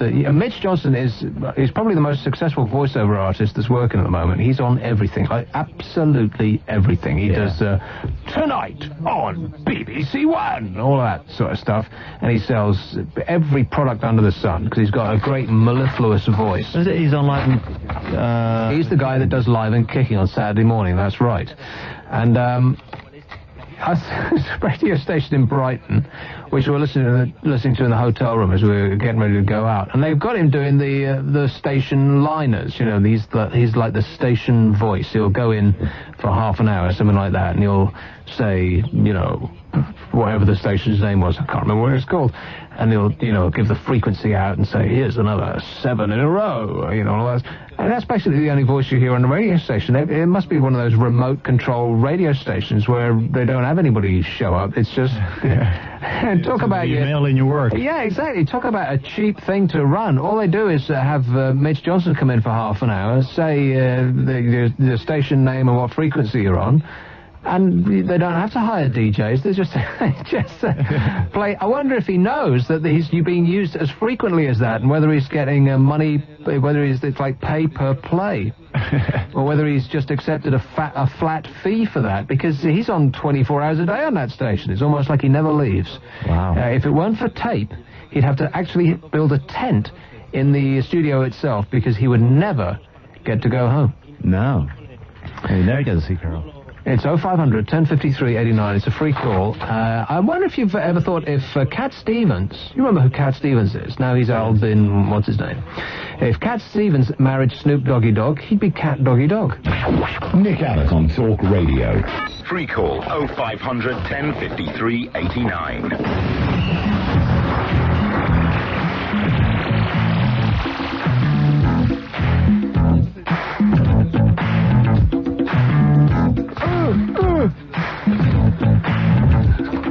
Somebody sent me a CD. I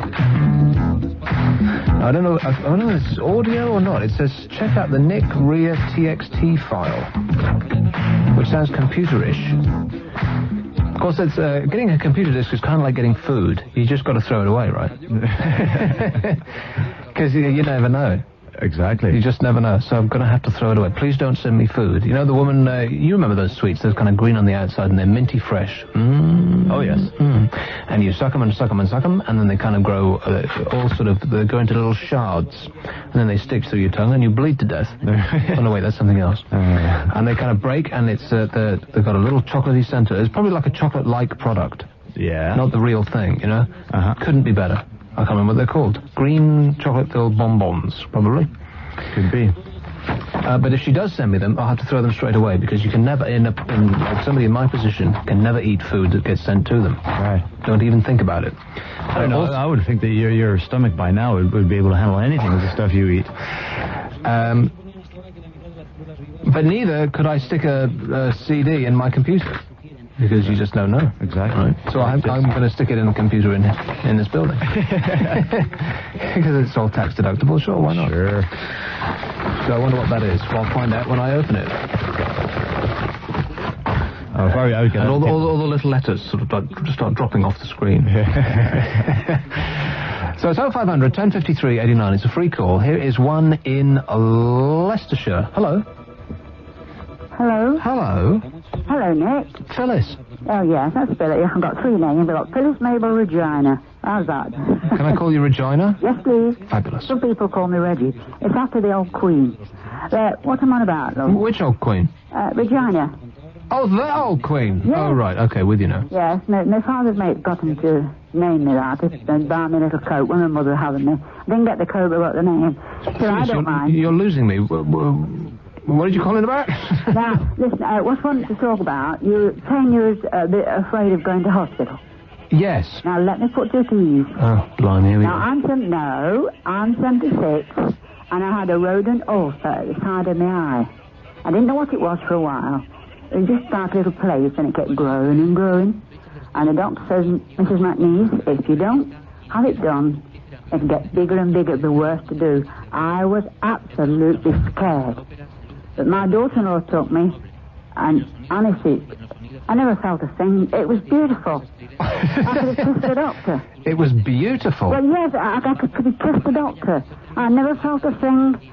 And he took it all out. Yeah. Now, you see, that's where we part, Phyllis, is that you had a doctor. I only had a nurse. Now, I'm not well, they're just good. Well, they are good, but they're good at, like, handing out pills and cleaning up your mess and doing nursey things. Like, I don't think that a nurse should be doing surgery on your face. I mean, I just question that that's the right thing to accept, you know. Well, they learn these things, don't they? But I'm trying to put you at ease. Well, you're not... When I got off that bed, I could have kicked myself because my legs were shaking. I was sweating. But nothing to worry about at all. I'd go again. Well, okay, if I ever get like a rodent in my eye or whatever it was you just said... It comes on the side of you, a rodent also. If I ever get one of those, then I'll feel perfectly at ease. Thanks a lot, Phyllis. You're welcome. 0500 1053 89. No, it's just this whole nursing thing. Like, surgery anywhere is bad enough. Surgery on your face, I mean, that's just flat out, I don't want it, right? If it's going to be done, I'd prefer it to be done by somebody who's been through medical school, not a nurse. Now, I have nothing against nurses. I think they do a tremendous job, and I don't think they get paid enough. But I don't want one operating on my face. That's all. Here's one in Norfolk. Hello. Norfolk. Hello. Yes. Hello, Nick. Excuse me. I'd like to talk about discipline in my school, please. Okay. My parents, they had to take out a second mortgage to send me to my school. Did they? Well, sort of, yeah. And we have this thing called CCF, which stands for Combined Cadet Force. Right. Little military training. Yeah. Yes. Have you had it at your school? Yes, there were people who marched around in uniform, and they got them to stand on the parade ground, the playground, in the boiling hot sun until they fainted. I think that was the purpose of it. It seemed really strange to me. It's compulsory at my school. Right, fainting. Well, no, joining the CCF. It is? Compulsory? Yeah. Military manoeuvres are compulsory at your school? Yeah. What kind of school do you go to? Well, it's meant to be quite good when it's a public school. It's a post school? Yeah, it's kind of. Every Tuesday afternoon we have to go out and stand around in these army uniforms or the Navy we have. In case the Bosch start anything? Yes. Yeah. It's run by these sort of old guys who used to be in the army. Naturally. Yeah. They're sort of old and bald and got moustaches. Yeah. And harumphing old retired majors, yes. Yeah. Put down their daily telegraphs just long enough to scream at the kids. Yeah. And if we do anything wrong, like if we haven't got our beret on right or something, we have these things called black marks, punishments. Is that when they hit you with their truncheons? It's like black marks all over your body, yeah. Well, not really. But if you're like wearing a T-shirt, you're not meant to be wearing this T-shirt in the cold weather. You have to take off all your top layer of clothes, take off your top clothes and do press-ups in front of everyone. You have to... take off your jumper, your shirt. Right. It's really embarrassing, things like that. And they, these teachers take pride in... making us do these sort of things. Of course. It's instilling some discipline in you. And, of course, if you happen to be wearing the incorrect undergarments, then it's all over for you, my son. 0500 1053 89. It's a free call. Here's one in Leicester. Hello. Hello, Nick. Hello. Hello, yeah. It's in response to the student who thinks she's going to be a marvellous asset to business with her economics and management degree. Yes. Yeah, can I say no? No. No. We have about 3 of them come off straight from university, straight into our company each year. And you're saying? No. I'm saying no. Yes. Right. Mm-hmm. No chance. They have swallowed a textbook, they think they know it, and they know nothing. Yeah. And all they do is sit around with each other, congratulating each other as how marvellous they are. And regurgitate the textbook. And Yeah. in real life, they know nothing. Why do they waste their time?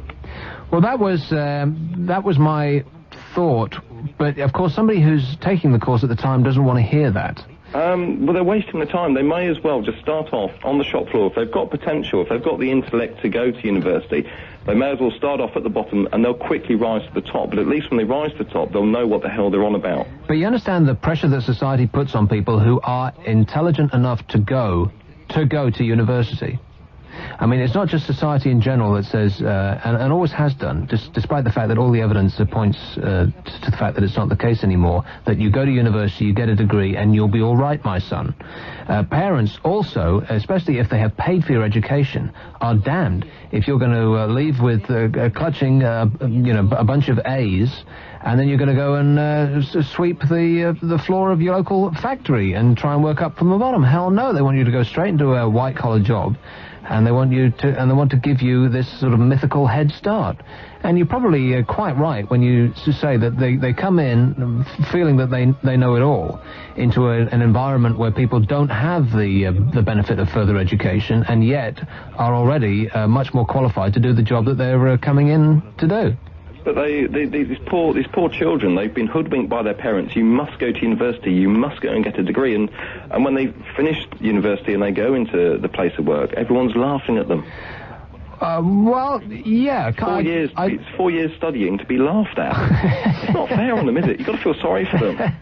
Well, kind of, apart from the fact that university can be, not schooling, but university can be the best years of your life, because you're away from your parents. If you've got an alcohol problem, yeah, probably. Well, Students' Union, you can't get cheaper. If you don't have an alcohol problem, then you probably will do by the time you leave, especially if you do medicine, yes. Oh, yes. But in my experience, it's university that's the best years of your life, because, as I was going to say, you're away from your parents for the first time. Oh, yeah. And so you're out there and you're free and you're on your own. And the world is your oyster. The possibilities are endless. And so for the first time in your life, you can leave your room as messy as you like. You don't have to wear clean clothes anymore. You don't have to change your bed. You don't have to eat sensible food. You don't have to come in at a decent time. You can arrive absolutely smashed out of your brain. You can have all your mates over to your place and make as much noise as you like. And, it's like birthday and Christmas all come at once. And have you noticed how individual university students are? They say, I'm an individual, but they all dress in black. And they've all got purple dyed hair. The big thing that was that really surprised and disappointed me about university was, first of all, before I went, I thought, oh, blimey, it's going to be so boring. It's going to be full of real, sort of middle-class onanists who are, busy sitting around in beards playing chess. And that couldn't be further from the truth. But the surprising thing was that whereas, in school, it's you're taught to repeat what the teacher says, and that's what exams are all about. It's repetition. You learn by rote. You learn dates and facts and names and places and so on, and then you spew out in the exam exactly what the teacher told you. You get an A. And I thought that's not going to be the same, especially studying something like it's one of the social sciences like psychology. Yeah. You think for yourself. They would be interested in your take on whatever subject it might be. It's the purpose of going through the course is for you to learn how to think for yourself, which also couldn't be further from the truth. You'll pass if you can regurgitate precisely what it is that the lecturer tells you and what it is that has been set out in the books that you're required to read for the course. And so in that respect, university is exactly the same as school, which was a real surprise and disappointment to me. I thought that it wasn't going to be like that at all. But they're not interested in what you think. They're just interested in what you can remember. And did it give you a head start in life?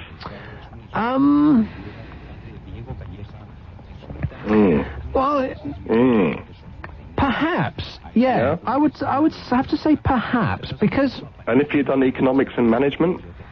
Well, you can't really take my experience and extrapolate from that the experience of other people going to university, because my career choice is a bizarre one, and I've always wanted to do this, and so no degree or educational qualification would make the slightest bit of difference. You either can do this or you can't. Yeah. If I was a doctorate and I held, 6 degrees, it wouldn't make the slightest bit of difference to my ability to do this job.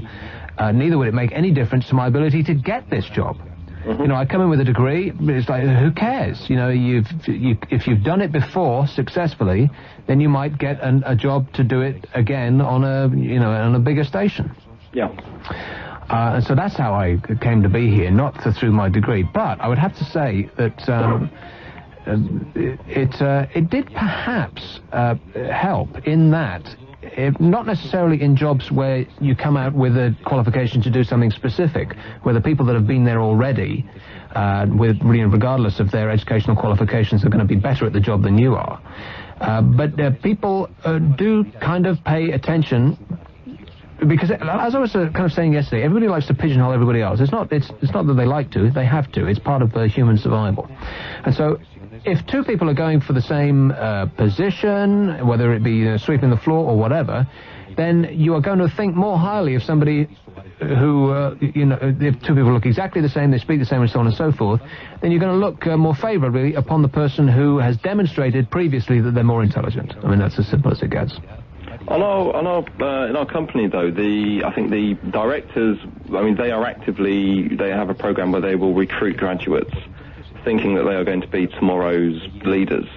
But when they actually turn up, if they had a willingness to actually get out there, understand what the job is involved, what's involved, how things work, why problems come up, and how to solve them, they may get a little bit more respect. But they sort of like sit there and say, "Oh no, I can't get my fingers dirty because I'm a graduate." Well, then you need to fire everybody in personnel because they're hiring the wrong people. They are. Okay, thanks a lot, Steve. 0500 1053 89. It's a free call. I don't know if you ever thought about this, but if Olivia Newton-John married Wayne Newton, then divorced him to marry Elton John, she'd be Olivia Newton-John Newton-John. It's official. More people are listening than ever before. Talk Radio, your award-winning station with the largest audience ever. Nick Abbott. You have got to talk to him. He'll listen to you.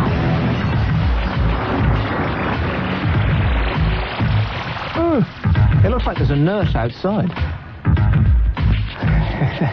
Maybe she's come to give me they've heard about the complaints that I was making, because I'm not complaining about nurses. It's just that given the choice, would you prefer a trained doctor with years of experience and medical learning behind him to do what was that all that running? I don't know. There was a panic outside or something. Do I need to protect myself now? I thought it looked like security was chasing someone up here.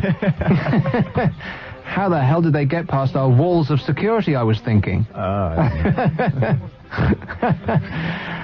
Yeah, I was thinking that, I don't have any complaints about nurses. I think that they're wonderful people. They don't get paid enough. They don't get the respect that they deserve from this government or any previous government at all. Yeah. And which I think is disgraceful for the job that they do. But if someone's going to operate on my face yet, not any other part of my body, if they're going to take a little chunk out of my ass, then I wouldn't be, who cares? You're not too partial. Because who's going to see my ass? Well, I don't know. I don't know anything about you. Like to see, you can see my ass right now if you like. No, thank you. Sure, why not? You want to. I don't. But why is Miff standing there completely lost? I think he wants to see your ass. He does? See that one strong.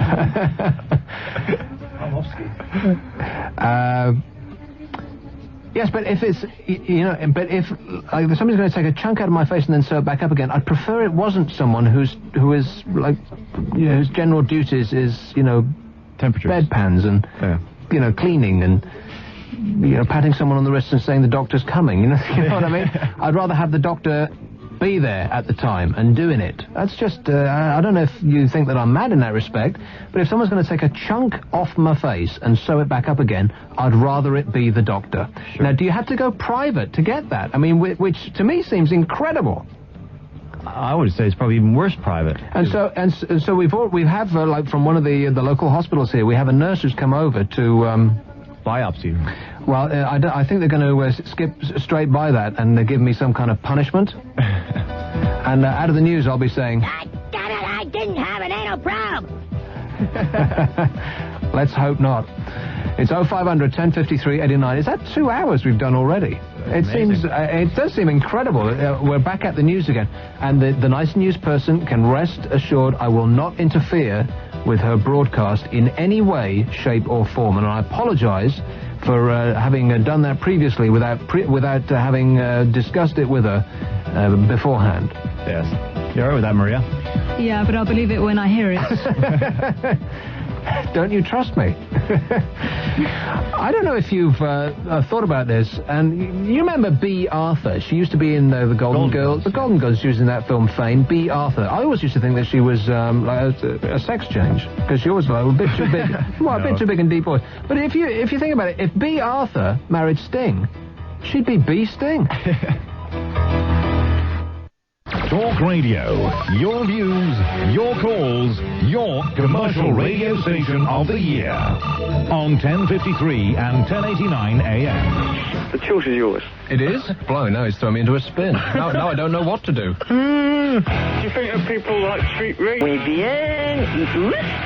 What? The thing about this program is... It's a nothing program, but it's finished.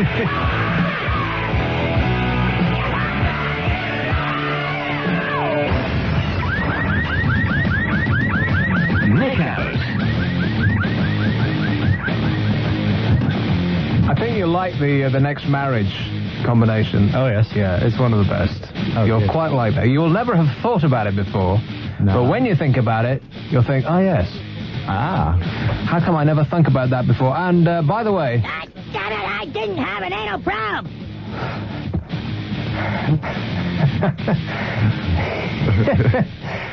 Here's one in Bournemouth. Hello, Bob.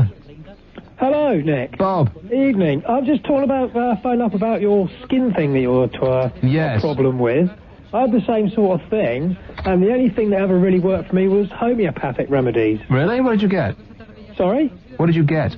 Well, I just went to see a homeopathic lady, and she gave me some, a couple of tablets to take and some drops, and it just cleared up, and that's it. No problem since. And apart from that, it was like you going back and forth to the doctors with creams and stuff, and no joy. Homeopathic? Yeah. I know, so... natural sort of stuff. Yeah. And so, and what did you take? It's, she gave me some small tablets, sort of capsule type things. You place them under your tongue, and they just dissolve. You can't eat or drink anything for 15 minutes before or afterwards. And it's just been brilliant, you know? Really? It's well worth it. And how did you find this person? Sorry? How did you find this person? I'll be honest, she lives next door to me. So she's a handyman too? Absolutely. Homeopathic, is that she's homeopathic, is that what you're saying? Is that kind of a lesbian who's insane? 0500 1053 89, it's a free call. I've been meaning to say this for a little while, but there's a picture of Tony Blair in the paper today, and I couldn't let it pass. And for a good long while, he's I'm looking at it right now. If you got the Mirror today, then he's on page 2, inside front page. And the story is that he's launching a charm offensive on the unions, blah, blah, blah. That's not relevant in any way, shape, or form. Mm-hmm. But just look at the picture of Tony Blair, and I've noticed this in many shots that I've seen of him lately. He is beginning to look more and more every day the spitting image of Jack Nicholson playing the Joker in Batman. He really is. I mean, you can come in here and take a look at this. You'll laugh out loud. Now you know what... Because he's got this sort of...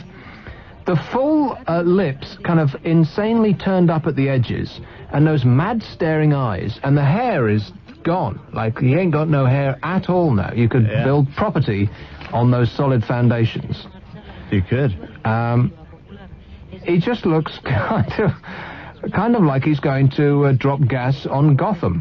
You know what I mean? I think that should be, that's another reason for concern. And, a lot of people have been saying, oh, the millennium. The millennium. The 2,000-year thing, we're all gonna die. Oh, I thought you were talking about the dome. No. That, you'll just die of boredom. I mean, for everything that they're saying about that, does it not sound like a wet Wednesday at the Science Museum? I mean, no, it seriously does. Every single thing that you've heard about what they're going to stick inside that dome, it sounds so colossally boring that you might as well take your money and just throw it down the drain and sit like a cat and stare at the wall. I I mean, they're going to teach you about the body. So you're going to walk through this body thing, and it's going to be like Open University, but you're going to have to queue for it. I mean, it's seriously tedious and just Dullsville. Are you going to go? Well, not now. We should all go. Why not? Of course. We It'd be should lovely. broadcast from there someday. It'd be like a day out for us. Sort of a works trip. Yeah. Well, I'd go if Greenwich was so far to go to. It's not far if you live in Greenwich. Of course. Well, you didn't think about that, did you? No, but I don't live in Greenwich, and not many people do. And not a lot of people know that. Yeah.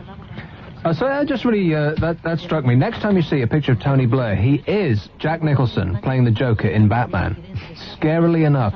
And as I was saying, you know, the people have been saying for a good while now, you know, certain religious nuts and, you know, people who are depressing generally, they've been saying that, oh, everybody's going to die. Like, this is the time where, you know, the book of whatever it might be and Nostradamus and all this sort of jazz, you know, this is going to be like the end of the world. And, you know, a couple of weeks ago, people were nodding, you know, with a knowing look on their face saying, yeah, right, like another one of these.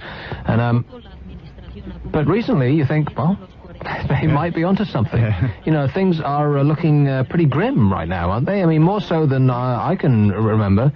You know, certain elements have got a bee up their nose, and it just looks like it's all over for us. I always thought it was grim. Remember when that Brezhnev dude was kicking around with those crazy eyebrows? I always thought he was going to blow us up. It was the crazy eyebrows that put you on his case, was it? He scared me as a child. Right. You should have had your own radio show, then you'd have been able to alert the people of the world that the guy had crazy eyebrows. We would have been able to deal with him a lot sooner. Yeah. But you kept it to yourself. Well, let's hope that you don't do that again. Have you thought about Tony Blair and his crazy eyebrows? He's got that crazy smile, that kind of glinting mad eye. He's got those naughty type ears, though. That's always been a bit off-putting, I thought. His ears look funny now. He has naughty ears? No, you know, like Noddy, the little kid, the little cartoon kid. Oh, Noddy. Noddy. Yeah. Say Noddy? Noddy. Okay, now I'm not going to let this go until until you get this right, because I feel that this is like a part of your education. You won't be able to slip into, you know, English life. You won't be a real true Brit unless you can say this like a person. So, what's his name? Noddy. That's close enough for jazz. Say it again? Noddy. Here's one in London. It's a London thing, innit? Chim chimney, chim chimney, chim chim chiree. Hello, Ray. Hello. I'm trying to do that bloke, you know. Hello, please help me. Can't quite get it right. He's trying to do what? Yeah, that's that sample you play. Hello. I'm trying to do that. Still, it didn't work, but nevertheless. No, never mind. Oh, well. Still, we can always get our knees up. Oh! Hello? Do you know how the rest goes? E-I-E-I-E-I-O. Tiddly-tum-tum-tum-tum. E-I-E-I-E-I-O. Together, everybody in there, all four voices singing as one. Here we go in perfect harmony. E-I-E-I-E-I-O. Beautiful. What a wonderful radio moment. So what's up, Ray? I mean, what's going on, Ray? I'd like to have another crack at this game. I'm determined to get them all right this time. The game. That's Bill Overton. You're a loser, baby, so why don't we kill you? 0500 1053 89. It's a free call. Did we do the break yet? There is no break? Why are you telling me this in my headphones? I'm trying to confuse you. No, there's no break. Like I'm repeating stuff that they can't hear you say, and they're at home going, well, what the hell's he talking about? He's answering someone who's not talking to him. Would you like to know why? Well, yeah, no, what we're going to do is we're going to start giving away money, which is great, and there's quite a lot of money to give away. I'm going to be giving away £800. Yes. Hopefully. That is if you can get the destination for today, and well, I don't know. I don't think they're going to get this. It's not easy, let me put it like that. So we'll have a new clue, and just to be a nice guy, I'm going to repeat the clues that have been said already.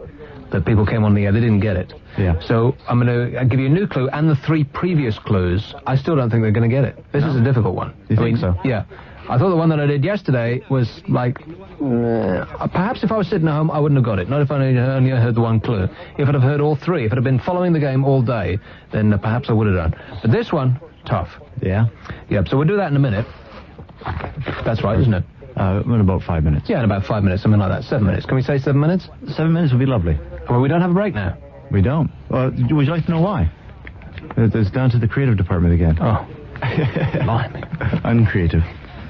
See, Kev goes away and everything falls apart. Oh, don't say that. Don't say that. He might be sitting at home listening to this. Please don't say that. He's going to be insufferable enough when he comes back as it is. Yeah. Because he's going to sort of come waddling into the building. Because, he's been on holiday. He won't have been on a diet. Let's put it like that, okay? Because the thing is, you go on holiday, you eat and you drink a lot. Am I right? Where has he gone? Oh, he's gone to Marrakesh.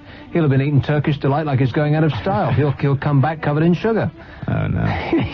Imagine him lying by the poolside. Oh, please. Now I'm really feeling ill. No, and he's going to come waddling in, expecting the entire place to have fallen down around our ears without him, right? Yes. Because that's the thing with everybody. You go away, and you come back, even if it's just a couple of days, even if you go away for the weekend and you come back and everything is still the same, that always feels a bit weird, does it not? And if you go away for 2 weeks and you come back and everything is the same, it's been ticking along, tickety-boo, without you, you think, no, that's not right. You do really feel as though there should be some change, either for the worse or the better, but for it to be exactly the same, because that's a big blow to your ego, I always feel. Sure. Because people can do without you. Yeah. And let's face it, God knows we can do without him. Oh, yeah. I think we're doing better. We have. This show has really taken off without him, hasn't it? Yeah. Without his dark, brooding presence. Yeah, I think you finally, hit your stride. Mm-hmm. Just sort of cruising along. Yeah. Don't you feel that, Andy, that without him, things are just... It feels like somebody has lifted the lid off the building and the sun is shining upon our shiny, upturned, smiling faces. Don't you feel that? I couldn't possibly comment. Tell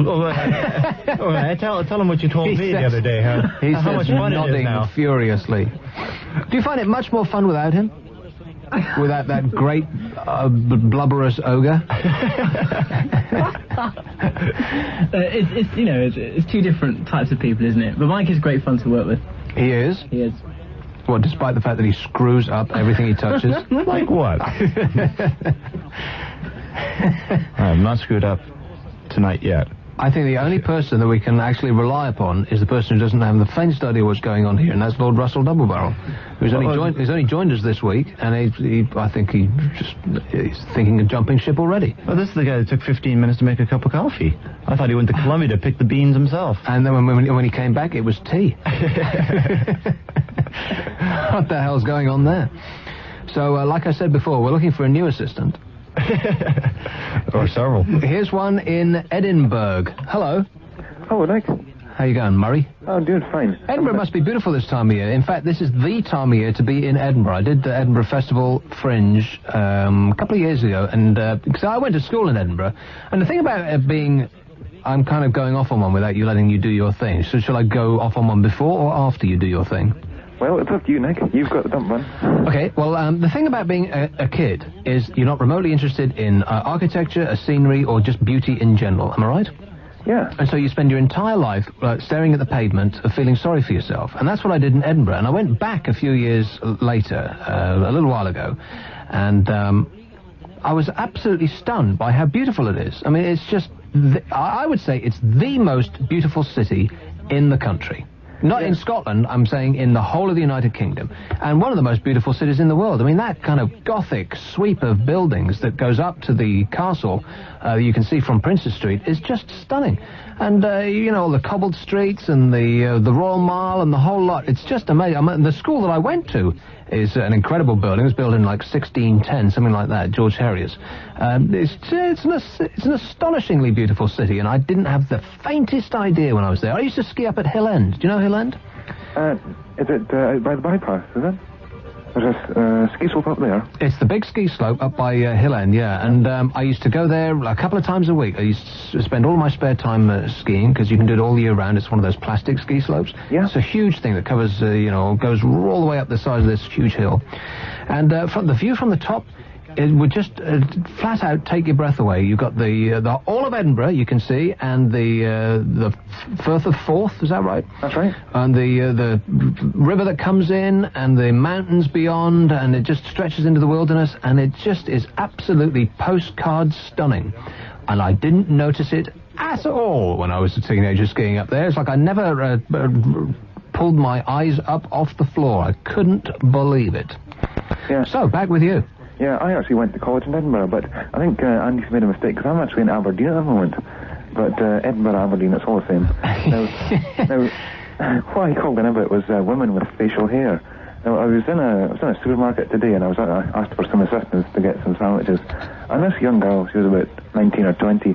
I mean, she had her top lip was covered in black hair. Yeah. I know, like, when guys look in the mirror and they can see the stubble on their face, and they think, okay, shave it off when I feel like it. Right. But then a young girl, I mean, I think facial hair, I just don't get it. Oh, right, yeah. How can they not see the facial hair? Oh, right, yeah. I mean, they should sort of bleach it or shave it off or whatever. There's this bizarre thing with teenagers as well. Before you actually start to shave, when you start sprouting this sort of, it's like half plum fuzz and half like real hair, and they and the stuff on your face as well. And they look stupid, right? They just look kind of flat out ridiculous. And there's this thing that parents say, oh, you don't want to start shaving because then you'll have to shave all the time. And like as soon as you start shaving, then it'll really come through. Yeah. And so you go around looking absolutely ridiculous. And I'm thinking, well, so what? You have to start shaving. I mean, you're gonna be shaving for the rest of your life anyway. What difference does it make? You get a couple of months start on it. Better than you walking around looking like an idiot. Yeah. Yeah, absolutely. You should have told her. You should have said, you look ridiculous, woman. There's a cashier at the amusement arcade, and she's an old woman. She's got a whole lot of facial hair, and she's really bad on customer service. And it was next time I think, if she sort of treats me bad, I'm going to bring in a disposable razor in my pocket, and I'm going to just push it under the window to her, and I think she'll get the message from that. That was unnecessarily nasty. Well, somebody's got to tell her, If she asks for a match, you should say, yeah, my armpit, your face. Absolutely not. 0500 1053 89. It's a free call. Is that pizza? Pizza? My pizza. What do you mean? Thank you, dear. What is it, huh? I ordered a pizza. When were we ordering pizza? We? No, I said I did. Yeah? Yeah, well, you have your microwavable beanie stuff, don't you? In Sprouts? Were we aware that, I don't think we were. You weren't aware of this, Andy? Nobody mentioned we were ordering pizza to you? No. I think there's How about you? going on. How about you, Russell? Does anybody discuss pizza with you? Definitely not. At any time since you came in the building, nobody said anything about, extra cheese, nothing like that? Well, you guys weren't paying attention? So I'm really confused now. Like, No, what the hell is going on here? To be honest, I didn't order this. This was given to me. Really? Sort of unsolicited. Oops, almost dropped it. So, what, do you want to share it now or something? Is that it? So you're salivating over there. Well, what kind of pizza is it? It's pepperoni and Now hot that peppers. is a man who has eaten a lot of beef. Yeah. It smells good, eh? Pepperoni? Pepperoni and hot peppers. You know what pepperoni always smells to me like? Holy poop on a stick. I'll pass. Okay. Thanks anyway. Now on Talk Radio, Where Am I? With 1 to 1, the national network for free national calls. Okay, all this week we are playing Where Am I? With 1 to 1 to celebrate their new special edition free national call tariffs. In every show there's a new clue to the whereabouts of our 1 to 1 caller, who's somewhere in Britain. If you think you know the town or city they're making their 1 to 1 free national call from, you could be a winner, and I could make you £800 better off in the next half hour. Here's some of the clues that we've already had. The man said, I'm not in St. Albans, but I'm visiting St. Albans Church. He said I can browse around the market on a Tuesday, Friday or Saturday, and I can find paradise here on Park Lane. Where is he? And now our one-to-one caller's on the line with the next clue to this mystery location. The football team manager here used to play for Northern Ireland. Where am I? If you think you know which town or city he's making his free one-to-one national call from, phone the Where Am I competition hotline number on 0894 222 333. Leave your name and number. It'll cost you 25p, and I could be talking to you before 11 o'clock. We don't need your answer. You just have to leave your name and number. Call the competition hotline 0894 222 333. Where am I? All this week on Talk Radio with One to One, the national network for free national calls. Okay, I'll give you those clues in a little while again, and we'll wrap that up in this hour. Someone could win 800 quid. Here's a call in... which one shall I have? Okay, let's be super fair about this. This bloke's been waiting almost an hour. Hello, London. You were talking about the evil children earlier on. Evil children? About the bullying. Oh, yeah. I actually used to do that. There was a boy, he used to be really good, and a lot of people used to bully him because of his name. Do you know what his name was? Boris. Boris? Mm-hmm. And his hair was out of control. I mean, he didn't care about his appearance and that, and we used to nickname him Evil Troll. What's up between Boris and him? And my money's on Boris to kind of make something of himself. That guy's going to be, nothing against overnight security, but that's what he'll be doing. I used to do overnight... They still have gas station attendants. Yeah, exactly. He'll be one of those guys peering through the key, the little sort of glass thing there, and scurrying over to the other side of the shop to get a Twix or a Mars bar or whatever it is, some, insane, out-of-control clubber wants at 3 o'clock in the morning. Mm. Nothing against either of those two occupations. I used to do overnight security myself. Did you? Of course. But, I'm guessing more on alert. Yeah. Here's one in Plymouth. Hello. Hello, Chief. How's it going? All right. Good. I want to talk about the Irish lottery, man. Have you ever done it? No. Well, have you ever won £10 on the national lottery? Twice. I've played that stinking game every week, and since it started, I've won £10 twice. What kind of an idiot does that make me? Do you know how much you would have won if you'd put three numbers on the Irish lottery? Nothing. 422. No, I would have won nothing. The Irish one pays out if you get three numbers on the Irish lottery. Yeah, that's the key. Get three numbers. I would never have got three numbers. My luck just ain't that good. Hey, but if you get one number, it's £6. You're joking. No. Two numbers is 40. So they don't pay a jackpot. Oh, really? No, they don't. The most they pay out, if you get five numbers, comes out at 100 grand, and that's the most you can ever win. Not that I'd turn it down, but... 100,000? Yeah, for five numbers. Well, that's beginning to sound pretty good. For one number, you get £6? Yeah. Unbelievable. Well, and where can you buy these tickets? You do it in the bookies. And what you do is you bet on a number coming out. Say if you bet number 10 coming out, and they did, that's your £6, because it's 6 to 1. They rate it 6 to 1, it'll come up. Oh, to be honest, I've never put a bet on in the bookies, and they kind of, I feel like an idiot when I go in there, because that's one of those environments where you don't want to look like you don't know what to do. You know what I mean? You don't want to kind of stand around and and ah and ask for assistance and go up to the counter and say, well, what do I do? You want to be, you like a cool person. You go up and you know exactly what to do. And so I've just kind of avoided them my whole life. So if you have to go through all of that kerfuffle, then you can forget it. If I can walk into a post office and mark my numbers and hand them over to some drone behind the counter, then that's what it's like. They've got, literally, it's a piece of paper with a space for, say, three numbers. And an idiot could, I'd do it. And I'm an idiot. And, three numbers, you mark them down on your box, and you give it over with your quid.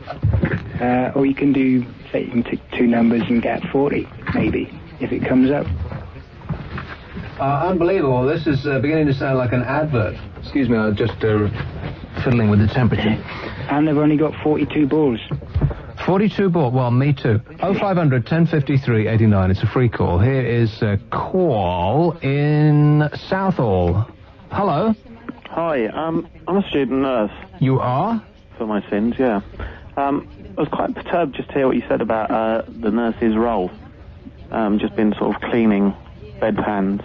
Well, thank goodness that somebody did call up to disagree with me. It's good grief, it's taken you long enough. Well, I've been holding. It's just quite a sad reflection, bearing in mind we trained for 3 years to come out with a degree. And then finally we get denigrated upon the radio, whereas I'd rather probably have a nurse treat me than sometimes some of the doctors who just come out of training, bearing in mind they're working straight up from a night shift to a day shift. What is the experience of nurses working in no, wait a minute, sick boy, you didn't microwave this in the box, did you? No, I put the box back on to keep the heat in for you. Isn't that kind of me? That's excellent. Yeah, because I know full well what the experience of doctors is were working, because my best mate's a doctor, and he's forever doing sort of 16-hour shifts and working all weekend, and he'll sleep if there's nothing to do, but if it's busy, then he'll work all night and all day.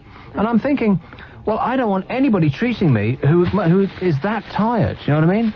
Oh, I can't bear blame. And so do nurses? I don't know what the what a working day of nurses is. Is it a set shift? Yeah, it's either 7.5 or over a night shift, normally 10 to 12 hours. Really? Yeah. And on top of that, if you ask your doctor friend who probably taught him the most when he came into the wards, you'll find it's probably a nurse. I'm sorry, I missed what you just said there. If you ask your doctor friend who probably he learned the most practical skills, particularly with dealing with patients, it's probably from the nurses on the wards. So if you were having... Now, do you know anything about biopsies? Yeah. Now, I've got to have one on my face. Right. So would you let a nurse do it, or would you prefer to get the dermatologist, the doctor, to do it? If it was a dermatology-trained nurse, I'd feel perfectly happy to do it. You would? Yeah. Why not? Even if she looks like a real bruiser? Have you seen some of the doctors? Yeah, all the doctors kind of look... What, like ER? Yeah, right. No, they don't. I don't know what ER doctors look like. I've never seen it. But they kind of look like old professors. They kind of got half-moon specs that they peer at you over, and you feel sort of comfortable in their presence, like they know a thing or two. But the fact is that dermatology is like the study of nothing at all. I could be a dermatologist. I could. With no training at all, I could be a dermatologist tomorrow, because you just go through a list of creams, and if one doesn't work, then you give them another one. It's exactly what it is. And am I right in thinking that the medical profession called dermatology derma holiday? Pass, I can answer that one. But at the end of the day, would you rather have someone who's been up sort of, say, 60 hours, or someone who's fresh and awake? I don't know. I don't think these dermatological doctors look like they've been up at any time at all. I think they breeze in from their private practices about midday. Of course, they say they're going to start the appointments at 9 in the morning, and they breeze in at about midday. That's why you always have to sit there for the 3-hour wait, because they haven't been able to, get through. They haven't been able to play. They've been on the golf course and they haven't been able to play through, and so they're fresh out of time when you get there. And I'm sure they leave at like 5. These do not look like men who work overnight. Mm-hmm. And then say you're stuck as an inpatient. Who do you think looks after you overnight? Well, of course the nurse doesn't until you start to have problems breathing.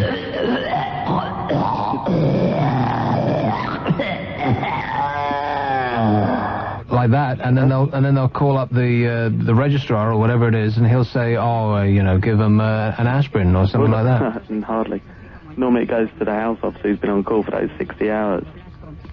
Who'll actually come up to you. And he'll say, why the hell are you calling me in my room? I'm busy watching ER, he'll say. More than likely. He'll say, boil up some oil and pour it in their ear, and then, give me a ring in an hour and see if everything's come out okay. Gives you hope, doesn't it? So you think that I'm going to be okay? You don't think that I should, go private and ask for a real proper doctor to do it? You think that I won't be actually hearing this noise tomorrow through the coffin lid? Actually, I'd prefer you to go private because they give more money to the NHS. More time. And do you have experience of private and NHS? Yeah, actually I do.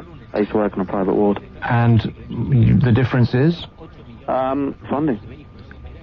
There's no difference in care? No, not at all. So if you had an emergency...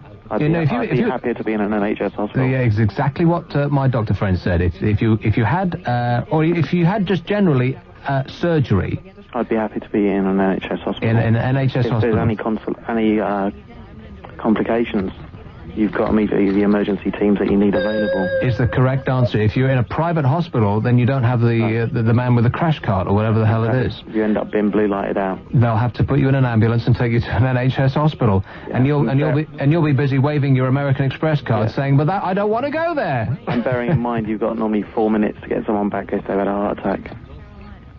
Not really gives you confidence, does it? No, not really. Okay, well, listen, thanks for opening our eyes in no uncertain terms. And, well, I don't know, maybe we've got a real live nurse on the phone. Is there anything we'd like to ask in there? Russell, you have any questions you'd like to ask of a real live nurse? Anything that's been, bugging you about your own personal well-being or about the NHS or anything like that?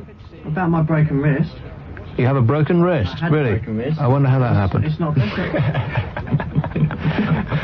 It was on the, those dry ski slopes you were talking about earlier? Uh-huh. It was on one of those. Well, you're lucky that you didn't get your thumb pulled off, because that's the archetypal injury from a dry ski slope. They get caught in the little V there. Yeah. Yeah, I know all about that. So, we got a person with a tired arm here, Michael. He should go blind. He should go blind, okay? And we'll send you to the optical ward. Sick boy. Is there anything you can do about sweaty feet? Because I've got really sweaty feet, and they get like real sort of slimy stuff on them. Oh no! Ow, slimy stuff. Well, sort of, if I don't wear socks and a pair of like sneakers. Why would you not wear socks? Well, in the summer it's been really hot, so I haven't. I've gone out. No, wait a second. But that makes it worse. Not wearing socks is worse, because then your feet sweat like anything. But I was hoping that the air would get to them. No. You've got to wear socks because it creates a barrier between you and the plastic that makes up your shoes. Right. And get better shoes, by the way. Thank you. Is that about right, Michael? Yeah, that's very true, actually. You've got to wear socks. All that sort of stupid fashion for not wearing socks with shoes is just that. It's a stupid fashion. Stop watching... Oh, blimey, I can't remember what they were called. Those archetypal 80s Versace-wearing detectives, those American ones. Who were Miami they? Vice. Miami Vice, yeah. Watch a little less Miami Vice and you'll be fine. Okay, our Canadian import. Can I ask anything? Anything at all? Do your mates make fun of you for going into a female-dominated profession? Initially, yes, but then when you explain there's, say, 420 plus females, maybe 30 guys in my ear, I'm not complaining. And also, and my question is, every time you go and meet somebody new, or you meet the friends that you already have, or you go to a party, or whatever, you come into contact with other people who are not in your profession, do they always say, "Oh, well, I wonder if you can help me because my back's feeling really bad up here, or I've got slimy goo on my feet," or they come out with just a list of things that they've been saving up because they don't want to go to the doctor, because you call your NHS doctor and you could die before he gives you an appointment. You call up this week and in 2 weeks he'll be able to see you, and so you just can't be bothered. If unless you're actually going to pass out from it, then you just live with it, right? And you gradually build up all of these kind of little niggly things that you don't want to be bothered taking a half day off work and all that sort of jazz. And so wherever you go, Michael, am I right that you just get this? Everybody's got a list. You do tend to get quite a bit of it. And do you just say, I don't know? Talk about it. You just say, I don't know. No, you need to leave work where it is. Exactly, leave work behind, that's right. Okay, well, listen, thanks a lot, Michael, and if you ever are in need of some extra work, we could always do with a nurse here, because God knows I do have enough maladies. 0500 1053 89, this is Talk Radio. Nick Abbott on Talk Radio. Free call 0500 1053 89.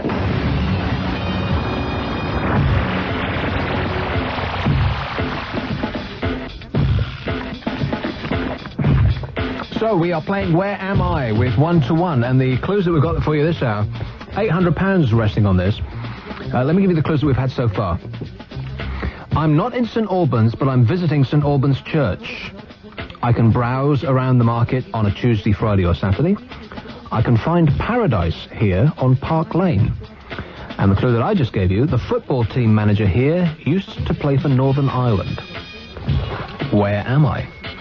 And the competition hotline number is not on this page.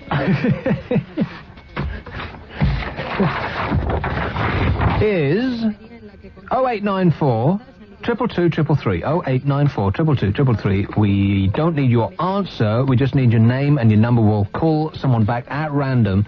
Give them a chance to win £800 in free money thanks to 1 to 1. Okay, let's carry on. And I want to talk about Bill Clinton in just a bit. Maybe I should talk about that now. No, well, let's take one of these calls. Let's be fair about this, because some of these people have been waiting forever. Here's one in London. Hello. Hello? Yes, Dave. Not Dave, Tony. Tony in Luton. Oh, you were the one who was talking about the Irish lottery? That's it, yeah. Oh, blimey. Are you still there? This guy, it sounds too good to be true, doesn't it? £420 for 3 numbers. Wait a minute, did I talk to you already? No. Oh, you're a different guy who wants to talk about the Irish lottery. Oh, okay. That clown you had on earlier. Right. Well, he said 420 for 3 numbers, yeah? Yeah. Well, he's right, but you only get 3 numbers to choose. So when you choose, when you pay your pound in English lottery, you get 6 numbers, don't you? Yes. And that gives you 20 chances of a combination of 3. Yeah? I know it's a bit late in the night, Nick, but... I don't know. When you start to ask me mental arithmetic, I'm thinking... When you go to the bookies, you do 3 numbers. You only pick 3 numbers. Yeah. So all 3 have got to come in. Correct. When you do it on a lottery coupon, you've got 20 chances, because you've got 6 numbers. Right. So you've got a 20 times more chance of winning on the English lottery than you have at the bookies on the Irish lottery. Do you follow, or...? I follow your logic, but I can't agree with your maths, because I can't think that fast at this moment in time. I just can't. All right, I refuse. Right. You can't make me. Changing the subject, Nick. Yes. A way to wind up shopkeepers. Okay. Do you do the lottery? I do. There's 7 bars on a form, yeah? The one you fill in. 7? I think it's 7. It used to be 5. I think it's 7 now. What do you mean, 7 bars on a form? You know the sheet you mark your numbers on to hand in to the shopkeeper? Yeah. Yeah? You've got 7 blocks on it, haven't you? Oh, for 7 different goes? Yeah. Yes. Well, if you do £2 a week, fill in 5 of them, and mark void on 3 of them at the side. You with me now? Yeah. And when you hand it in, the shopkeeper thinks he'll get a £5, but only two lines come out. You follow? Now, you'd go through all of that just for a moment's confusion from the shopkeeper? It's quite a delight. You give him a tenner. It's quite a delight, Nick, honestly. Oh, blimey. Get a job, mate. 0500 1053 89. Are you enjoying that pizza, by the way? I am, as it happens. It looks delicious. Would you like a bite? What's on it again? Pepperoni. And how does it smell? Really? You know how they make pepperoni, don't you? Have you ever seen that? You know how they get an apple corer? Yeah. You know, you get the middle of an apple. Not a lot of people do use that. It's quite used for Victorian cookery when they're making stewed apples. Right. So I could do with a stewed apple right now. Remember stewed apples from your childhood? Oh, absolutely fantastic. All sugary and juicy and tart with the custard you have over them. Well, your mum used to get the core out of the apple with an apple corer, which is kind of a knife that's curved. Yeah, they don't do that anymore. No, they don't. What they use an apple corer now for, what is it? Pepperoni? Pepperoni, that's right. Which comes from, that's pork-like product, isn't it? That's a bit of anything. Yeah, well, what they do is they approach the back of a pig with an apple corer.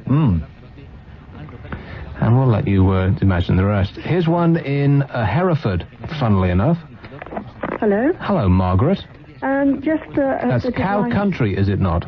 Pardon? Cow country? Yeah. Well, bull country, I think, yes. There's the Hereford Bull, which is the mascot of the Hereford football team. Right, okay, so we're about to hear a lot of bull. Yes, you are. Just a bit of light relief here. I've got a few married names for you. Some light relief? Yeah. Excuse me? Well, lighter relief. I was thinking if Melanie Griffith married David Bowie... Oh, wait a minute, Margaret. I know that you have the best intentions in mind, but is this a list of stuff now? It's just a couple of names. It's just a couple? Well, however many you like. Do you have access to a fax machine? No. I'll just give you 3, shall I? 3? No, I prefer to do it myself, because I am a trained professional. Perhaps I'll put you back to sick boy and he can write them down. Oh. Oh, well, all right. I'll put you on hold and you'll speak to Andy. He's very nice, all right?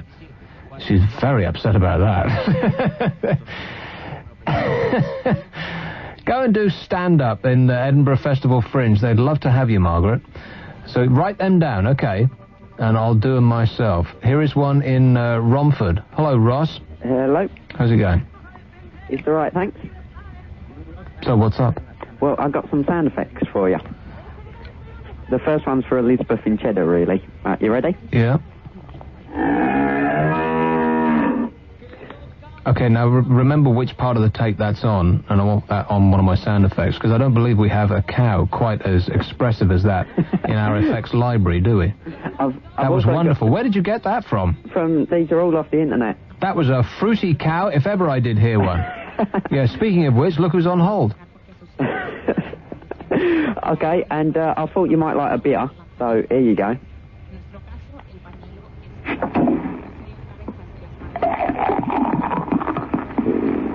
Ah, beauty. And also, whenever Elizabeth from Cheddar comes on, you can give a little scream. Because it must be painful having to talk to her. Kind of. She's, yeah, and every time I hear the phrase Elizabeth from Cheddar, I think of the phrase ooh-ar. Ooh-ar. Ooh-ar. That was beautiful, Ross. A wonderful radio moment. Thanks a lot, mate. Okay. 0500 1053 89. I'm serious about that. I want that cow on the air. Oh, right now. Oh, I'm restraining myself so much. I went through about 5 different things I could have said there, and like each one clicked up, and I thought, no, don't say that one. And then another one came, no, you can't say that one either. And I'm looking at the time thinking, no, I can't even say that one either. No, you can't make me say that. You're a bad influence on me. Have I explained that to you? Oh. We should be all lightness and brightness on this show. Well, whatever happened to, the beauty that was this program? It's gone down to the... Since Kev went on holiday, seriously, this show is down into the toilet. Whatever happened to the lightness and, the joy of life that used to be a part of this show? Let's all sit back and just have a beautiful moment.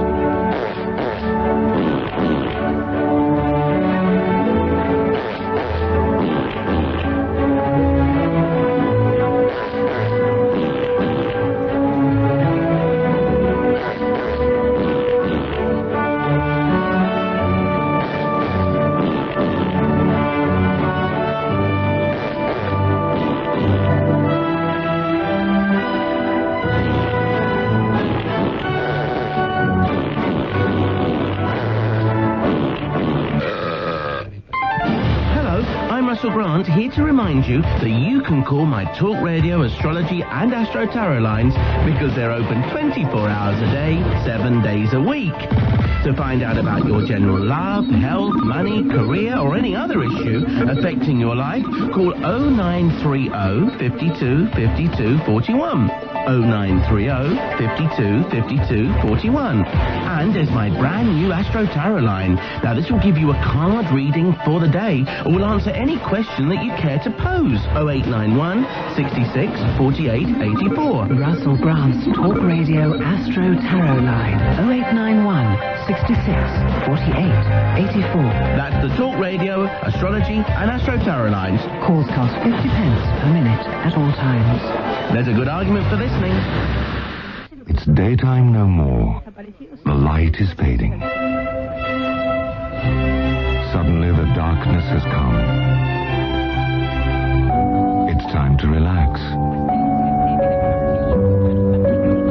Unwind. And let the music of the night take you over. You're listening to Nocturne. A collection of music that will transport your evenings into another dimension. This is beautiful. So is this. This is Nocturne. 64 classics, specially selected for nighttime listening. Nocturne is available on 4 CDs or 4 cassettes for just £29.99 plus £2.50 post and packaging.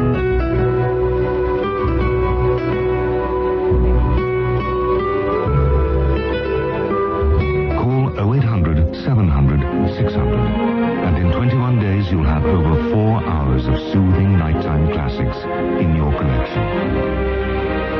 Of course, you can play Nocturne anytime you like, but I feel it's after dark you'll enjoy it most.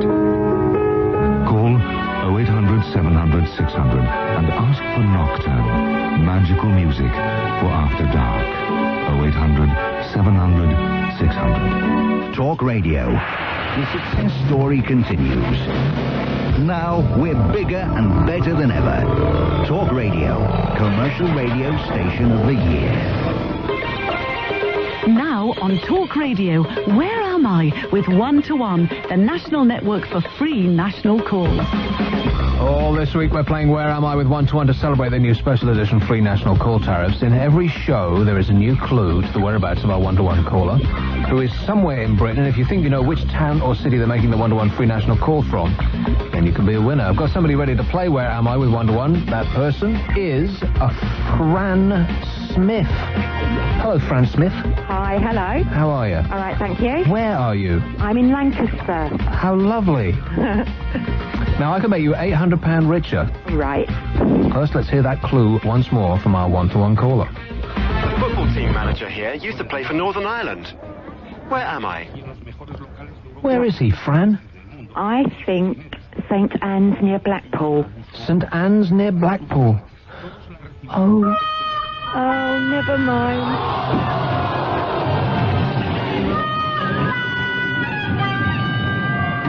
No, that's not right. We will be sending you a Talk Radio prize pack. Thanks for taking part. Okay, thank you. All right, that means Bill Overton and Claire Caffer's going to have another clue at 7:20 tomorrow morning. The 1-to-1 prize fund grows by £100 to £900. Make sure you're listening all day tomorrow for Where Am I? With 1-to-1, because we're doubling the money in the 1-to-1 prize fund. That means with each new location, we're going to start at £1,000, and each new clue adds a further £200. Now, there's a good argument for listening. Where Am I? All this week on Talk Radio with 1-to-1, the national network for free national calls. 0500 1053 89, free call. This whole thing with Bill Clinton is getting completely out of hand. And I just, it amazes every single day that something else is revealed about him and his, whatever it is that he did with, what's her name. It's just amazing to me. Now they're calling him sex addicted. And this is from a typeface. It looks like I pulled this out of the Times. It says, if it does nothing else, President Clinton's not appropriate behavior with Monica Lewinsky could produce a boom for publishers of books on sexual addiction. The first of an expected stream of volumes analyzing Mr. Clinton's sex life appeared in American bookshops yesterday under the unflattering title, The Clinton Syndrome, the President and the Self-Destructive Nature of Sexual Addiction. The author is a bloke called Jerome Levin, a Manhattan psychotherapist. Oh, blimey, another one of those. Who's been treating addiction, sexual or otherwise, for 25 years. Looking on the bright side, he says Mr. Clinton could offer the same hope for sex addicts as Betty Ford did for alcoholics, adding, if he were to go public, people would admire his courage, and it would be a wonderful model for other suffering addicts. Oh, please. A sex addict? He's a guy of about 50-some years old, who is enormously powerful, such that young, good-looking, kind of, women will throw themselves at him. And what's he going to do? Is he going to say, no, I am saving myself? No, and he doesn't, because he's a human being. But further, more than that, he's a male human being. So, of course, he's going to say, yes, sure, why not? Don't tell anyone. That's not being sex addicted, that's just being male. Incredible. Here is a call in Swansea. Hello, Bob. But that's the thing. Sorry, Bob, I'll get you in a sec. But that's the thing about psychotherapists and in general, and American psychotherapists in particular. They've always got to have a name for something. It's not just, the guy was feeling horny and there happened to be a girl who's throwing herself at his feet, who happened to bring her own knee pads. It wasn't his feet she was throwing at. No, and it was, so it wasn't just a simple act of, let's have a quick one while no one's looking. It wasn't just your natural male response to, proffered sexual advances. Yeah. No, he had to be sex addicted. Yeah. Now he's got to go through a 10-step program, and everybody's got to, and he'll probably go on Oprah, and she'll have a show about it, and it's like, no, it ain't got nothing to do with it. It's just, he happened to be a man, that's all. Sure. We're programmed to do that. Well, they're making work for themselves, ain't they? I suppose that's absolutely right. these psychotherapists. They think if they discover a syndrome or a condition, they'll be famous. Which rings bells, actually. This is Hitchhiker's Guide to the Galaxy, isn't it? Is it? I believe so. Maybe you were listening to it in your sleep and you weren't aware. I could do with a can of fizzy caffeinated drink right now. Do we have such a thing? What, around here? Yeah. Or another cup of tea or something. I'm beginning to wane. And his feet are getting waxy. I'm waning. Right. That is, by the way, the most disgusting thing I've ever heard. Like, of all the things that you could have come up with. And I did notice, by the way, that Russell, who has now left us to nurse his injury, was banging on about his broken wrist. Sick boy was whining and moaning and complaining about his sweaty, slimy feet. And you were the only person who had a decent, intelligent question that wasn't self-centered. Now, you probably, just by the looks of you, are racked with all manner of illnesses and pains. I didn't know where to begin. But the question you asked was a perfectly good one. It sort of gave the social perspective on entering a female-dominated industry, of a man in an industry that is normally associated with the female persuasion. Exactly. And I don't believe he was persuaded at all. I think he went of his own free will. So it's 0500 1053 89. It's astonishing to me that we've done it again. There's another hour gone. How long have I got? Oh, 5 seconds. Oh, I can't do that in 5. I'll have come out with a good one too. Talk Radio. Your views, your calls, your commercial radio station of the year. On 1053 and 1089 AM. The choice is yours. It is? Blow, no, it's thrown me into a spin. Now I don't know what to do. Do you think of people like Frank? Buenos días, muy bien, ¿y usted? What? The thing about this program is... It's a nothing program, but it's perfect.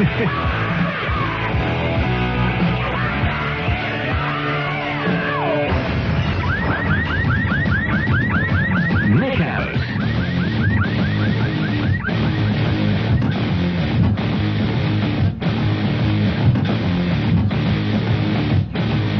So back to Colonel Gaddafi, and I can't remember who said this. Was this actually Colonel Gaddafi who said this?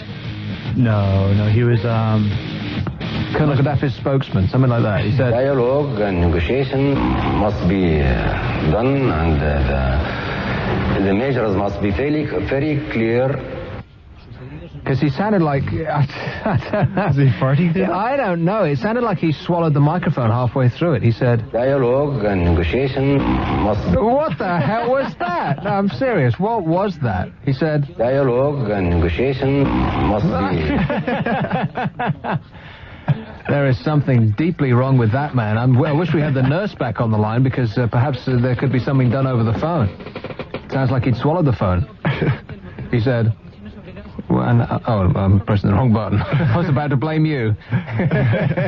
Dialogue and negotiation must be... Whoa, really? This is like, whoa, backing up with too many beans for like a couple of more sheep size, and you would have probably barfed. Is that calling Swansea again? Hello? Hi. Thanks for waiting. Okay. Yeah.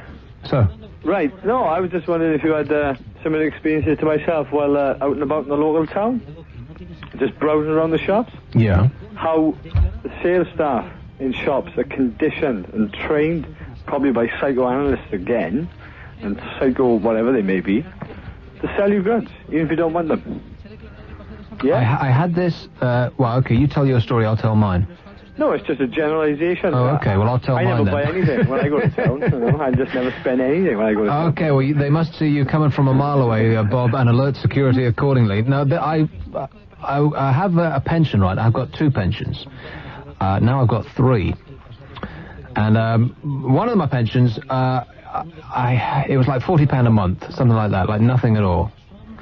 And this was something that I set up myself about sort of 10 years ago, something like that, such that it is not worth cancelling it completely, because it kind of like, it would tick over £40 a month, and, you know, eventually it'll be something not much. Now, this was before I had a financial advisor. Have you ever seen the film Glengarry Glen Ross? It was shown on TV just a week or so ago. Exactly. Fabulous film. It was Jack Lemmon who came to see me. And seriously, and this was before I went to see my financial advisor about this. I said to him, I can't remember why I called him up. I said, oh, that's right. I had, because I'd fallen on hard financial times, I'd reduced my pension to zero, because you can do that. Can you? Yeah, you can just click it over, and it'll just stay the same, and then you can bring it back up when you start to earn more. And I said, so I called him over the phone, and I said, take it back up to £40. And he said, well, I can't do that over the phone. Despite the fact that my other pension company, that's exactly what they did. I just called them up, I said, raise it up to, whatever, and they said, yeah, sure, it's done. Phone down. Easy. He said, we can't do that. It's the law. I have to come and see you. Already, I'm thinking Jack Nicholson, or rather I didn't, because I hadn't seen the film at that time. Now, I can see that character. It's Jack Nicholson. It's not Jack Nicholson, it's Jack Lemmon. Jack Lemmon in that movie Glengarry Glen Ross. It was him. That was the guy that came and saw me. I didn't know any better. I said, yeah, well, okay, if you have to come over. I said, but you're going to be wasting your time, because I'm only going to put it back up to £40 a month. Yeah. And he said, yeah, well, that's okay. He said, I'll just have to come out and we have to fill in, it's the law. I have to come out and explain to you what's going to happen. It's the new Financial Services Act and so on and so forth. Flim, flam, like that. And so the man came out, and he was this nice old... In fact, he could have been Jack Lemmon. He was this nice, crinkly old guy. You trust him as soon as he walks in the door, right? And I said, well, I really feel like I'm wasting your time here, because I'm only going to increase it up to what it was before, which is £40 a month. When you would think that he's going to get no kind of commission on that at all. Like, it wouldn't even be worth him coming over, and he had to come over from, like, Croydon or someplace like that, right? Right. Within half an hour, I'm spending £250 a month with this guy. What? Yes. Well, and he did it so smoothly, it was I didn't even notice it myself. It was like you just felt sorry for the guy. Because he looked like he was, he was about to retire, and he was on his uppers, and it's the great... He didn't have a pension. Probably couldn't afford one. In fact, he probably could afford one, but, he's too busy spending money on his retirement palace and his boats. From the commissioner, idiots like me who believed every word he said. And I'm in shock that I did this, but he convinced me that it was the right thing to do, and it's like free money, and you can't do better than spending money on your pension, right? Right. So I go to my financial advisor, and he is in shock. He virtually throws himself out the window. He's so upset, because this is like the worst company he's ever heard of, and they charge too much, and they don't perform well, and, basically, I might as well just take my money and throw it out the window, and hope that some breeze brings some of it back in, because that's about what I'm going to get when I'm 55 years old. And, it's just shocking. And so I called up the head office of the company a little while ago, because my financial advisor set up some other pensions for me that kind of took me to the limit of what you're allowed to spend, the percentage of your income and so on and so forth. And so this $250 a month would have taken me over that limit from this Jack Lemmon guy. Right. And so I call up the company, and I say, I'd like to reduce it back to £40. And they say, you'll have to write to us and tell us that. And so I faxed them. Yeah. They completely ignored it. And they took the £250 a month from my bank account, because it's direct debit, right? And there's nothing the bank can do, which is astonishing to me. You set up a direct debit, and whoever the direct debit is with can take whatever they like from your bank account.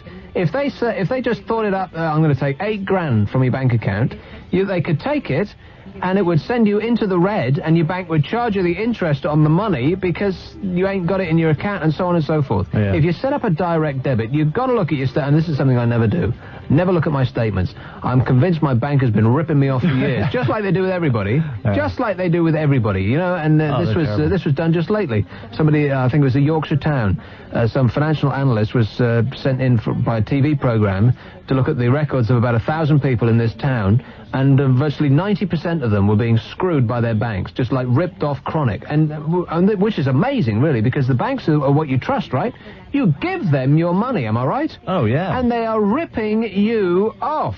Oh, I know. With the interest on your loans and the charges that they do every time you go into the red, and this, and this, and this, and this. Yeah. Why do you think they own everything? Well, they're worse than that, because, when you have standing orders, sometimes I've heard that they take the money out, but they don't pass it on. They keep it in their own account for a day, then pass it on. Of course. Well, what is this with your check hasn't cleared yet? Well, that's the biggest... I don't understand this country. 7 working days to clear a check? Could be. In 1998? And the thing is, I have written a check to myself. No, just lately, because we haven't been paid. So I was going under, like I've been in the red this month, because I haven't got any money, right? Yeah. And so I had to write a check from a deposit account I had somewhere else to myself. Right. Transferring money from one account in another organization to my account in the bank. And so my money from my deposit account leaves there as soon as I hand the check over the counter. Instantly, it's out of my account, right? That money is no longer available to me.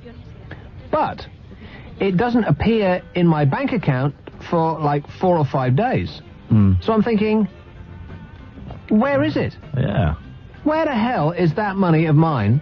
Of mine? It's not some, like a separate organization that has to, think about and organize the money leaving their account and so on and so forth. It's not like 5 days for another financial institution to get their money and send it to the bank. It's my money, right? Yeah. And so my money becomes not my money for 5 days. So whose money is it? It's amazing to me. Like, I'm not earning interest on that money. I don't have access to that money. It's gone. It's disappeared. It's like I give it to a guy in the street and he runs away for a week. Yeah. Is that pizza backing up on you? Because every now and again you're pulling the microphone down to burp. I am. It's the pepperoni. And so I'm thinking, somebody is making money on this money, and guess who it is? It's the bank. They're not just putting it in a shoebox, and saying it's his, but he can pick it up in 5 days. Yeah. They're using it to speculate on the markets and so on and so forth, and they're putting it in, interest accounts in other organizations and sending it to Switzerland and back, and they're making money on my money. Well, that's and probably charging me for the privilege. Yeah. There'll be some administrative charge for transfer. Those bastards. I mean, I am just in shock at what we have to put up with these people. This country is worse than I've ever had to experience in terms of banking. And so there's rhyming slang around here. And so I have this major problem with this company that I have this pension with, right? Because I called them up on the phone and I faxed them, and they still took the same amount of money. And furthermore, I wrote to my bank and told them to change the amount of money that comes out of my account. And my bank comes back with, we can't. It's completely dependent on the people that you've got a direct debit with. They'll just take out however much they want. And no, seriously, that's what they said. They'll take out however much they want. And so the bank is kind of like standing there with their arms up and a surprised look on their face as money is being bled out of my account against my wishes. Yeah. And there's nothing that they say they can do about it. I am in shock. Yeah. And so I call the company back up, and they say, oh, you'll have to speak to your representative, right? Who is the guy that came around to see me in the first place. Exactly. And he's the last person I want to speak to, because if he comes around again, that's right, I'll be selling my sofa to pay for the money that I'm going to owe him every month. Nick Abbott. You'd think that he's helping you, but he's hurting you.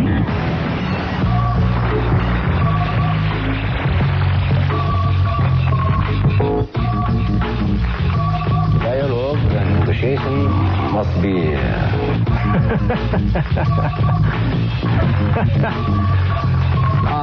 if I've offended him, I deeply regret that.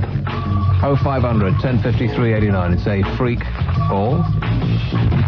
You have to remind me about this marriage thing. I keep forgetting to do this, and this next one is good. You will like this. Okay, I'm waiting.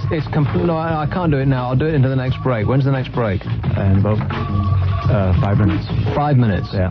I don't know if I can wait that long, because this one is, you'll like this. You will. This is something that'll never happen. It's it's a marriage between two entities, and the resulting name is something that I think you will like. Oh, go on. Well, I've been meaning to do this for 30 or so minutes, but, I just never have been able to get around to it, because we're just dealing with so many important issues on this show. Right. Here's a call in Taunton. Hello. Well, I think a lot of people are going to be really offended by what you said about the PlayStations a couple of nights ago. Really? Here's one in Paisley. Hello. Hello? Yes. Yeah, I was interested to hear you talking earlier on, Nick, about Tony Blair and the end of the world, and you seem to have changed your opinion from last week. You were a bit sceptical about the whole end of the world kind of thing. Oh, well, that was last week. Things have moved on apace since then. Well, I used to be like you and many of your listeners, very sceptical towards all these things, but see, actually, if you go out and investigate it yourself, you find out a lot of things add up, and there's a lot of frightening times just around the corner now. Okay, everyone thinks I'm a nutter, but let me speak. Firstly, you read Revelations in the Bible, okay? And now I know you don't read the Bible, Nick, that's okay. Read it anyway. Read about the Beast 666. Look at the news yesterday with this professor guy walking about with this microchip in his right arm, right arm, and the 666 is a barcode. Everybody's going to have these things by the year 2000. Next year, no, listen, the whole single currency thing is going to come out in the open. Wait a minute, just a second, Robert, before you go on, let's deal with this one point at a time. Okay. Are you saying that everybody is going to have a computer chip embedded in them by next year? Is that what you said? Every single human being on this planet. You know when everybody says you're a nutter? Yes. Okay, time to start paying attention. 0500 1053 89, free call. Here is one in London. Hello. Hi, Nick. Dave.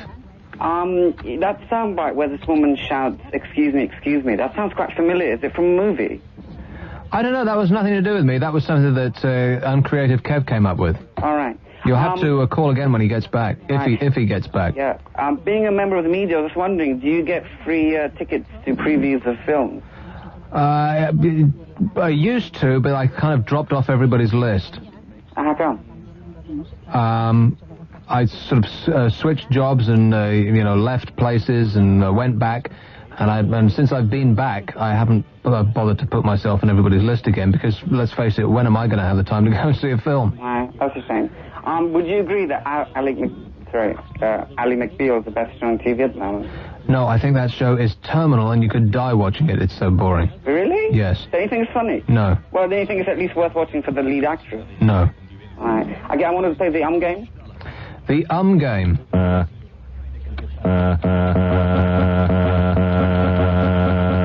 Is that James Wales? Oh.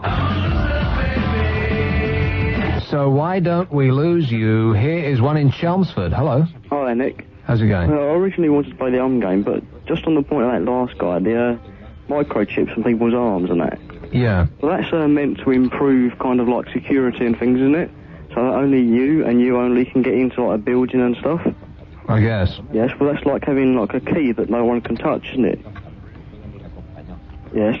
I suppose so. Well, someone's always going to go to the length of cutting a guy's arm off and using it, aren't they? What a nice thought. Well, it's always going to happen, isn't it? Just before you cut me off, when I completely trounced the game, I've got a quick sound bite for you. If you want to take 5 seconds or so of it? Okay, bite me.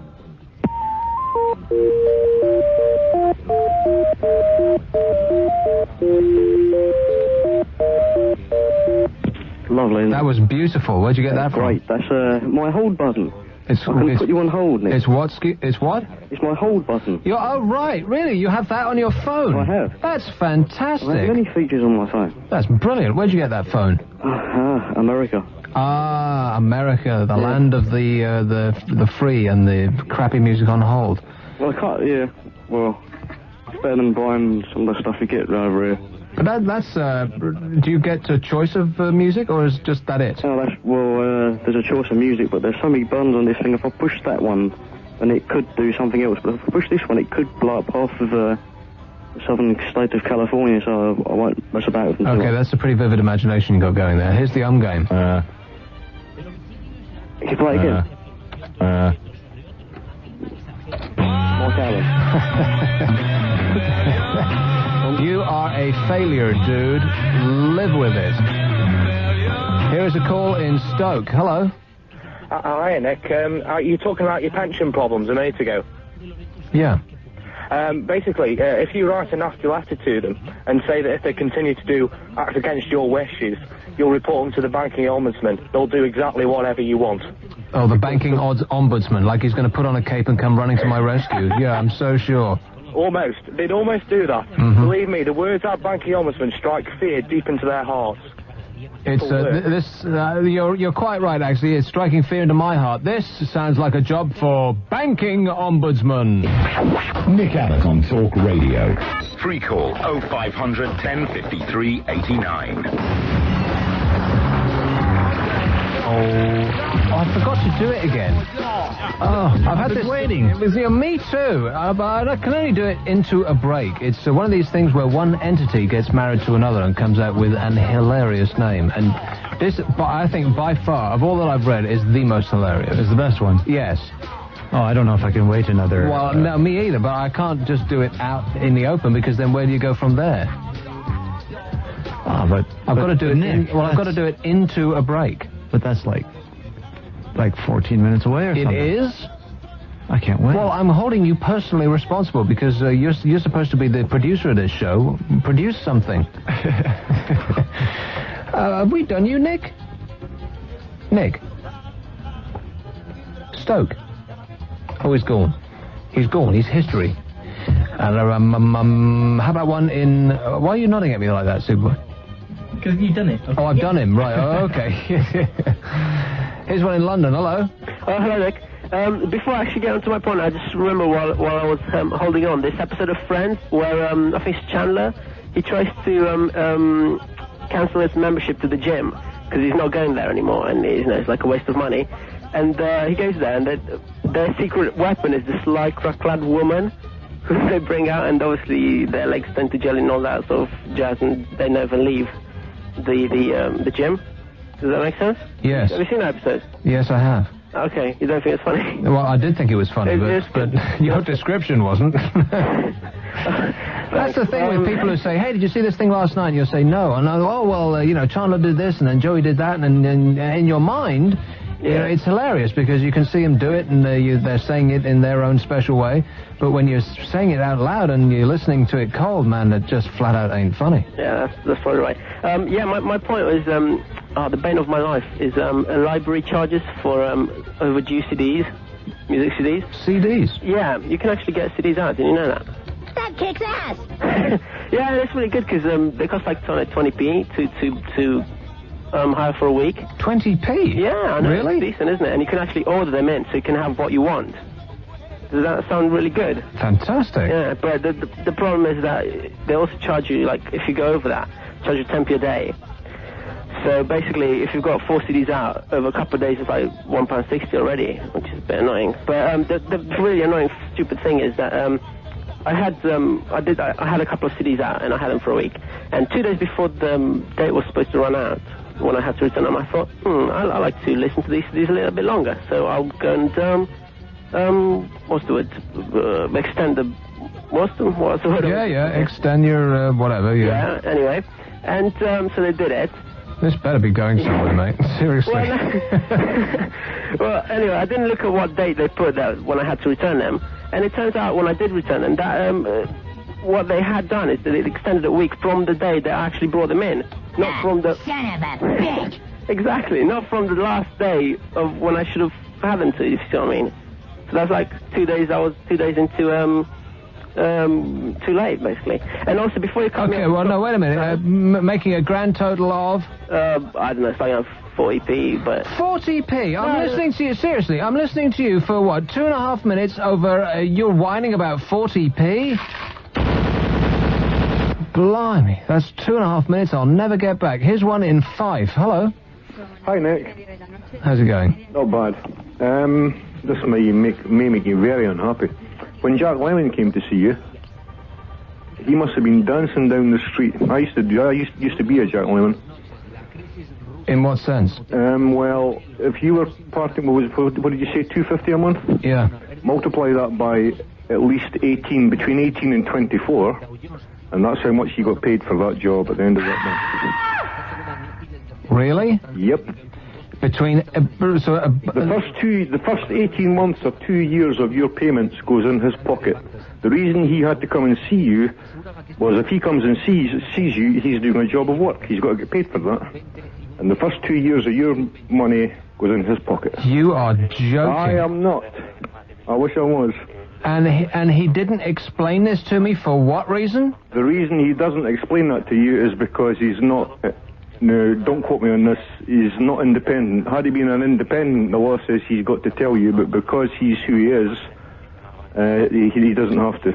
Okay, now, see, I've changed my mind. I would like him to come round and explain it to me in person, because, seriously, he is a dead man. Yeah. He can come in my flat. He's never going to leave. Yeah, I'll meet him at the door with a tie. Thanks a lot for the information, Tom. Now I'm really depressed. Yes. 0500 1053 89. It's a free call. Here is, let's have a woman near Croydon. Hello.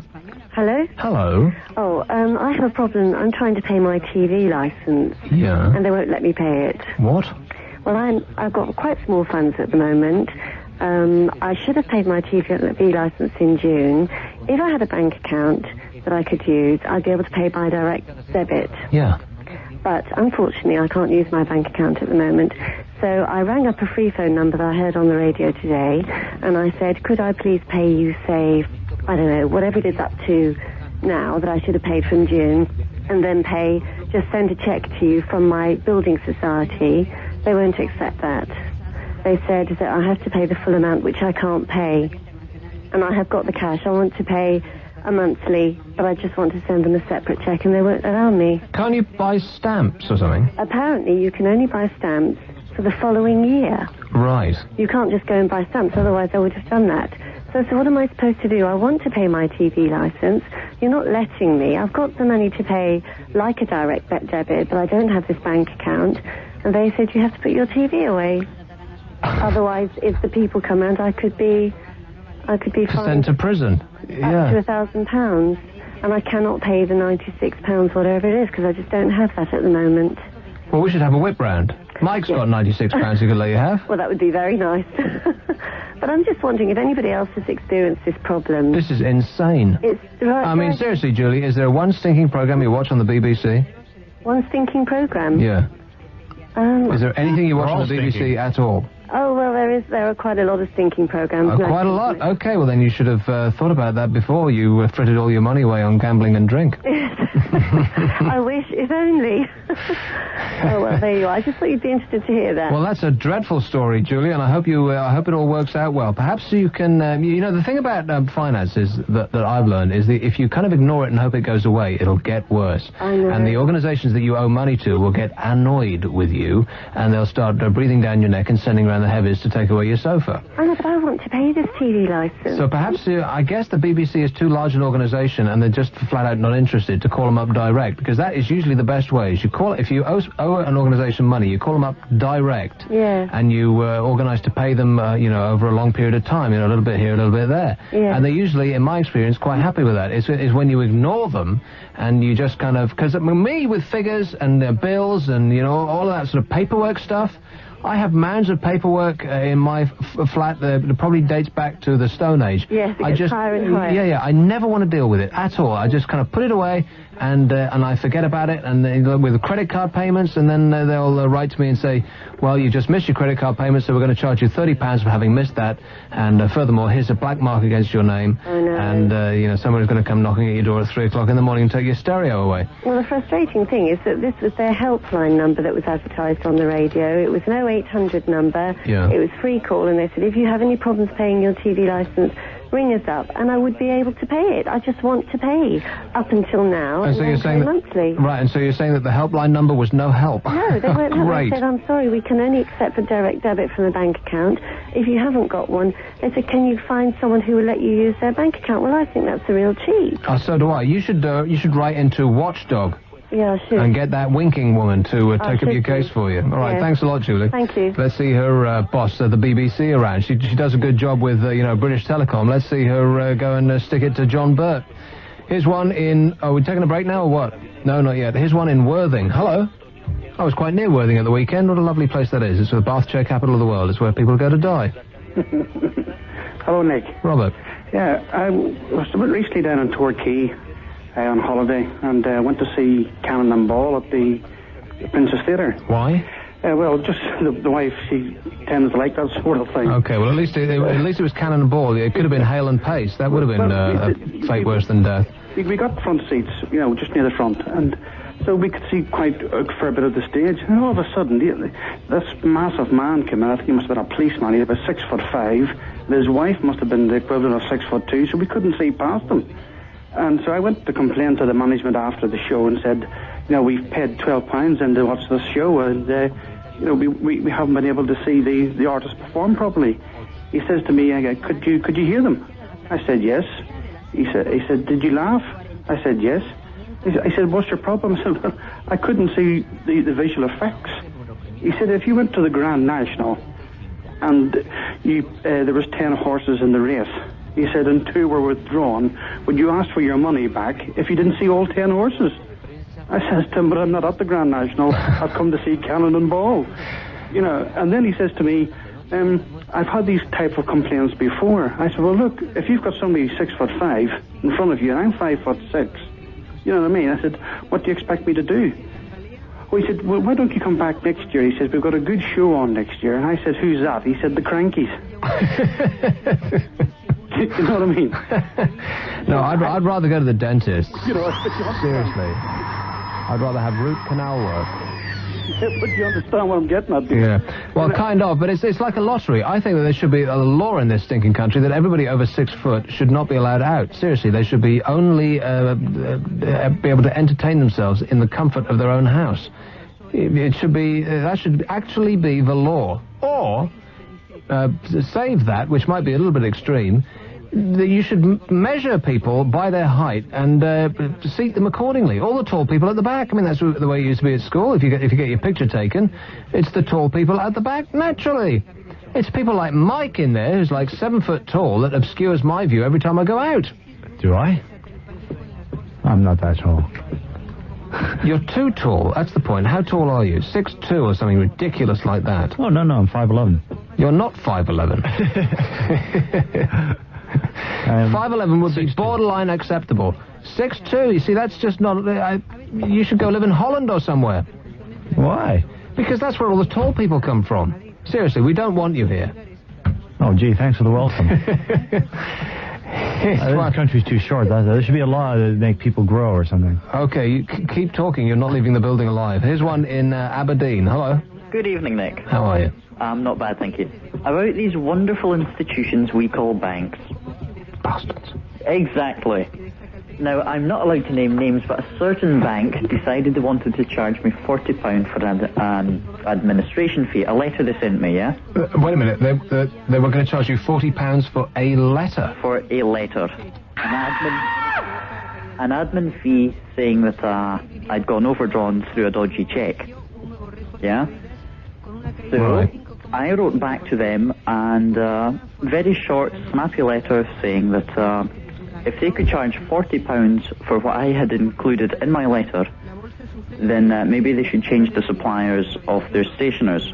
Because in the letter that I put back to them, I enclosed an A4 sheet of paper, an envelope, a stamp, and a plastic biro, which came to less than £1. I stated this.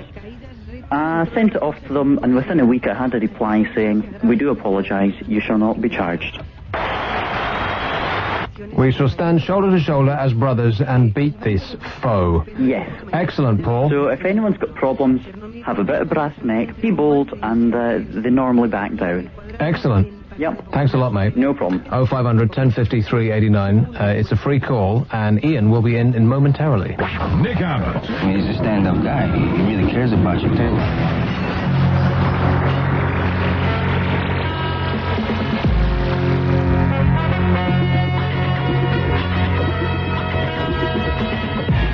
It's That's Ian Collins. Yes.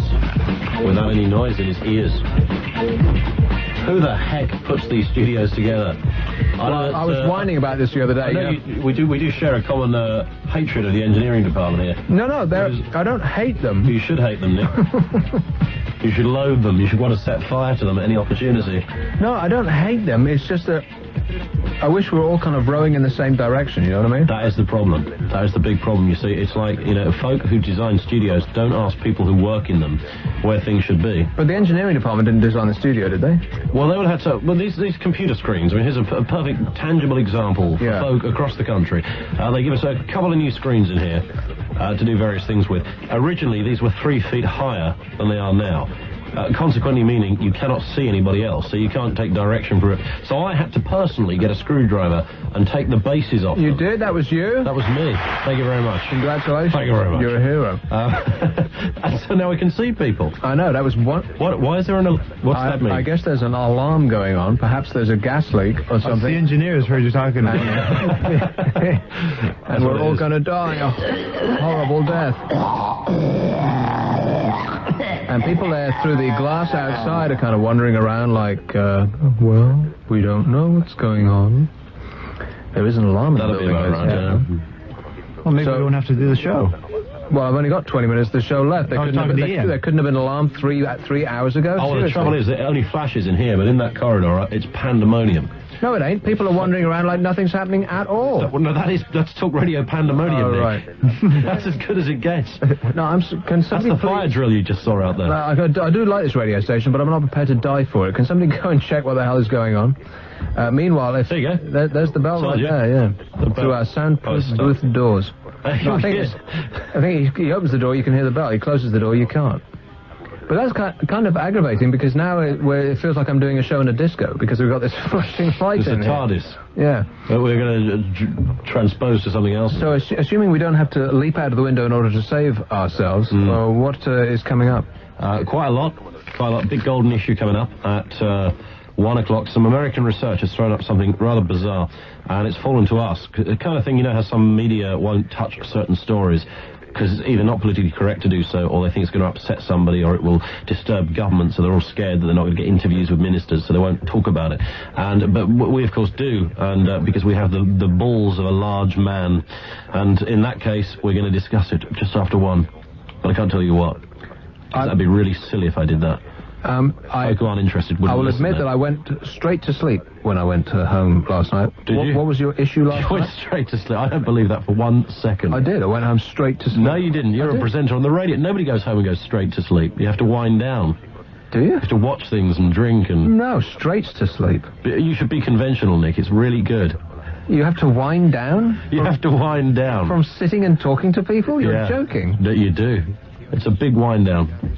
So some say it's a big come down. Nah, you just go home without drinking or eating anything, straight to sleep. No, I can't do that. Really? Can't do that. It's perhaps because you condition yourself not to do that. Yeah, possibly, but I don't like it. I hate going to bed. I hate sleeping. It's so boring. Well, by the time you finish, of course, your body is saying, time to get up. Well, that's the problem. You see, you go to sleep. The only good thing about going to sleep is that once you're asleep, you don't know anything about the bit in the middle, so you wake up straight away. I felt like going to sleep about an hour ago. I'm trying hard not to go to sleep during my show, let alone coming down after it. It's the last one, isn't it? Is it the last funny one, isn't it? It's the last odd one, yeah, and it's the last funny show I ever do. Yeah. Is it? Yes. And James Wylie's back on Monday. On Sunday. Sunday night. He's back from his annual week off. Yeah, please read your memos. I didn't see it. Nobody sends me memos. So, we're doing that, and we're doing other stuff, and it's Free For All Friday, and Sarah's with us, and Miff. Pop-Up Pete isn't, because he's gone to Reading. Reading Festival? Yes. Really? And you've never seen a man so excited in all your life. Yeah. Reading is kind of like a festival held in a prison, I always used to feel. It's kind of got this negative sort of vibe about it. And he's got his tent. Has he? He won't have that for very long. No. Nicked on the first night. He's, you have to erect as soon as you arrive. Really? Because if you don't, of course, you head for the beer tent and you will never, ever put your tent up. Right. I never like to erect as soon as I go home because it prevents me from falling asleep. Of course it does. You know, all that faffing around with the tent pegs and stuff like that. Yeah, you really should try and wind up. Down. I wish that somebody... what is the news on this flashing light in here? Do we know what's happening? And the bell in the corridor? What the hell is going on? What's happening? I've worked with that producer before, Nick. Which one? Kev? No, you. Oh, right. It's a disco, man. Well, I sent Sick Boy out to find out in East. What happened? It's okay. It's just a big bell ringing out there. Pardon? It's just a big bell. Yes, that bell means there's a fire. So what's going on? No, it's just an oversensitive detector.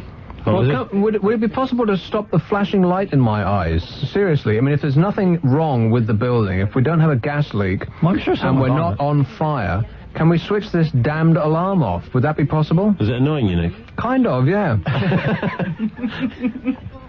Well, I'm sure someone's looking into it. I am somebody in a tremendous amount of stress at the moment, okay? I've just finished 7 stinking hours on the air, and I'm going to have my face chopped off tomorrow. Your face chopped off? Yeah. You see, I've got like this sort of weird rash thing. What is that? That makes me look like I have a disease. Medical science can't tell me. That's a disease, So Nick. they're going to cut my face off tomorrow and look at it under a microscope. I'll tell you exactly what that is. What? It's either eczema or form of. I know you're going to say it's not, because they've checked that as the obvious. Or it's a form of psoriasis. Well, here's another... And you need light therapy. You don't need drugs. Okay, well, it looks like I'm getting light therapy. You are. You see, little do you know that by the time you walk out of the studio, your complexion will be whiter than Snow White's ass. Probably not, because the intensity of this light that's flashing above me... Because we can't have an alarm bell ringing red in one here by your ear. We wouldn't be able to speak over it, right? Right. So that would be stupid. So we've got a light that I'm sure I'm getting radiation poisoning from the light now. The light that's going to save me from being gassed to death. That's taking away your blotches. That's nothing more than stress. No, well, it ain't stress. It is stress, I tell you. It's anxiety. Well, I've had it for 2 years. You've probably been stressed for 2 years. It's a rough 2 years. It is. Honestly, I'm telling you. I mean, I'm no dermatologist, but that is a manifestation of something inwards. It's no good putting cream on it, because you put cream, you just treat, the symptoms and not the cause. It's amazing, but it almost sounds like he knows what he's talking about, doesn't it? I do. I know my dermatology, but I'm not one. You used to write papers on dermatology. I did. Really? You used to my write anthropological life. You used to write on dermatological papers. Yes. Couldn't find any rough paper. No, I looked everywhere. Amazing. It was nowhere to be seen. So, yeah, I think you'll find that light therapy or some other herb. So, in other words, like a 2-week holiday in the Bahamas would be good. If you went on holiday and laid in the sun, you would come back without that. Really? Can you get a 2-week holiday on the Bahamas on the NHS? No, they won't give you anything. You could probably get it if you were a private patient. If you were private, you go straight to the queue. A man in a bank tried to sell me. You were talking about banks and hospitals.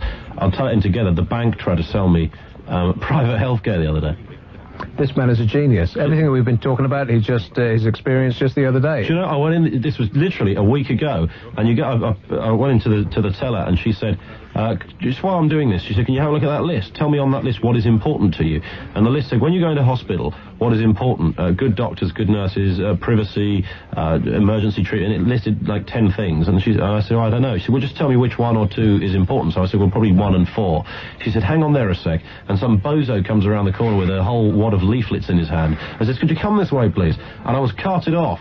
Against my will, into a room where the man in the room then got his computer out and said, this will take just a couple of minutes. I said, I'm not buying anything. Oh, you have to stand up for yourself a little bit more. No, this was Stop surreal. being so wishy-washy and manipulatable. And he could sell me 2 policies. Malleable. Malleable. The basic policy, 10 quid a month. Or, of course, I could have the good policy, which was £55 a month. That means you don't die. You don't die with £55. You go straight to the queue. If you go straight to the queue, surely somebody somewhere who would have had an operation that day doesn't have it. You realise that you aren't actually on yet. I feel like I am. I want to be on. So this is just in our blood, Nick. You see, someone mentioned something. I think what it is you don't want to go out there, because in here you've only got the light in your eyes that's flashing. I stopped. Out there, it's an unbearable ringing bell. Thank the Lord for that.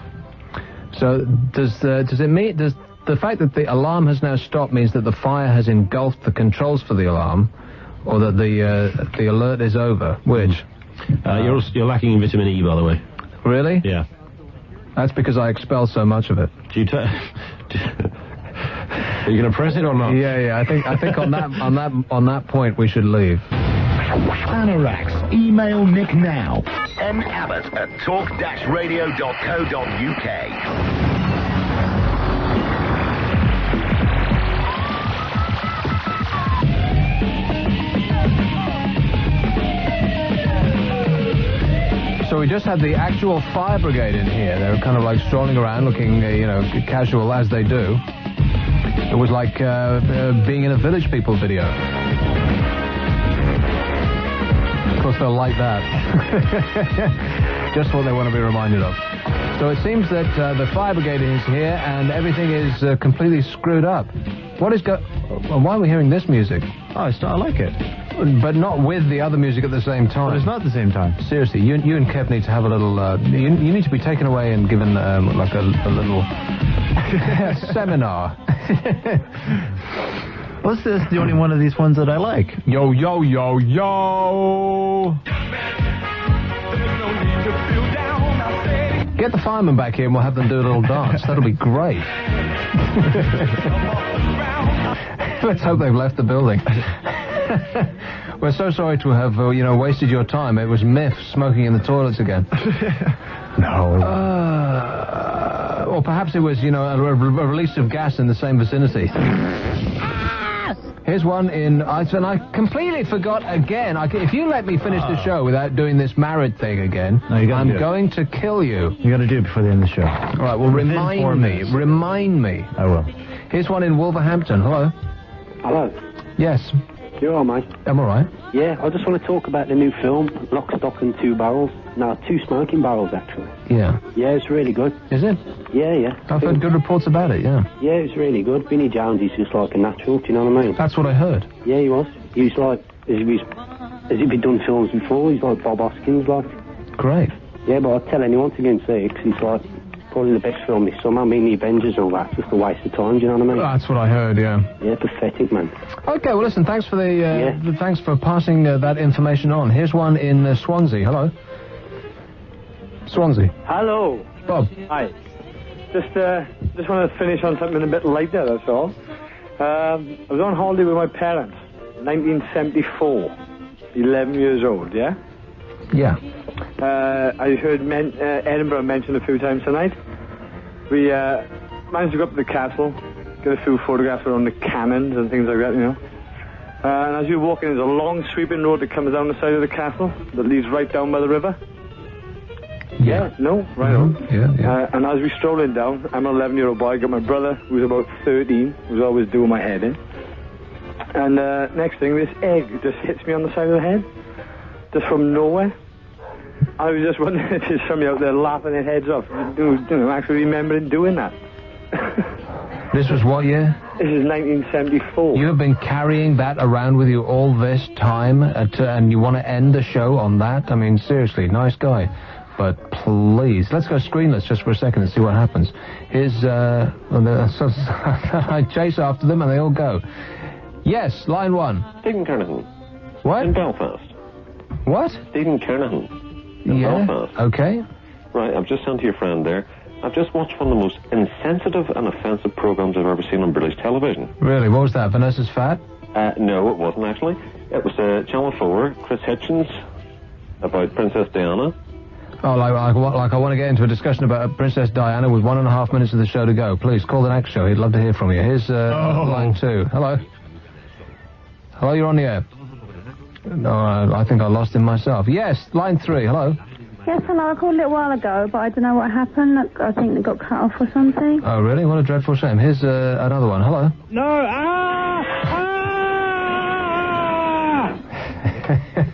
It was At Home with the Dewhursts. And another one. Hello? Hello, sir. Look at the size of my muscle. I lose the streak. Okay, well, that particular, Okay, there's a guy with far too much time on his hands. Get a job. Here's another one. Hello? Hello, Claire? No. Claire? No, you got the wrong number. Claire's not here. She's, remember Danny DeVito in that movie, Other People's Money, I think it was, and he gets a wrong call? Remember that? And he says... No, it's Ruthless People. Ruthless People. He says, no, Claire can't come to the phone right now because she's... Yeah, sorry, no. Yeah. Have you ever used that in real life? Never. Here's another one. Hello? I can't afford the air I breathe. He can't afford the air he breathes, and he's taking up too much of it. Here's another one. Hello? Hello there. I just would like to wish you a very happy Friday. Happy Friday to me. Happy Friday to me.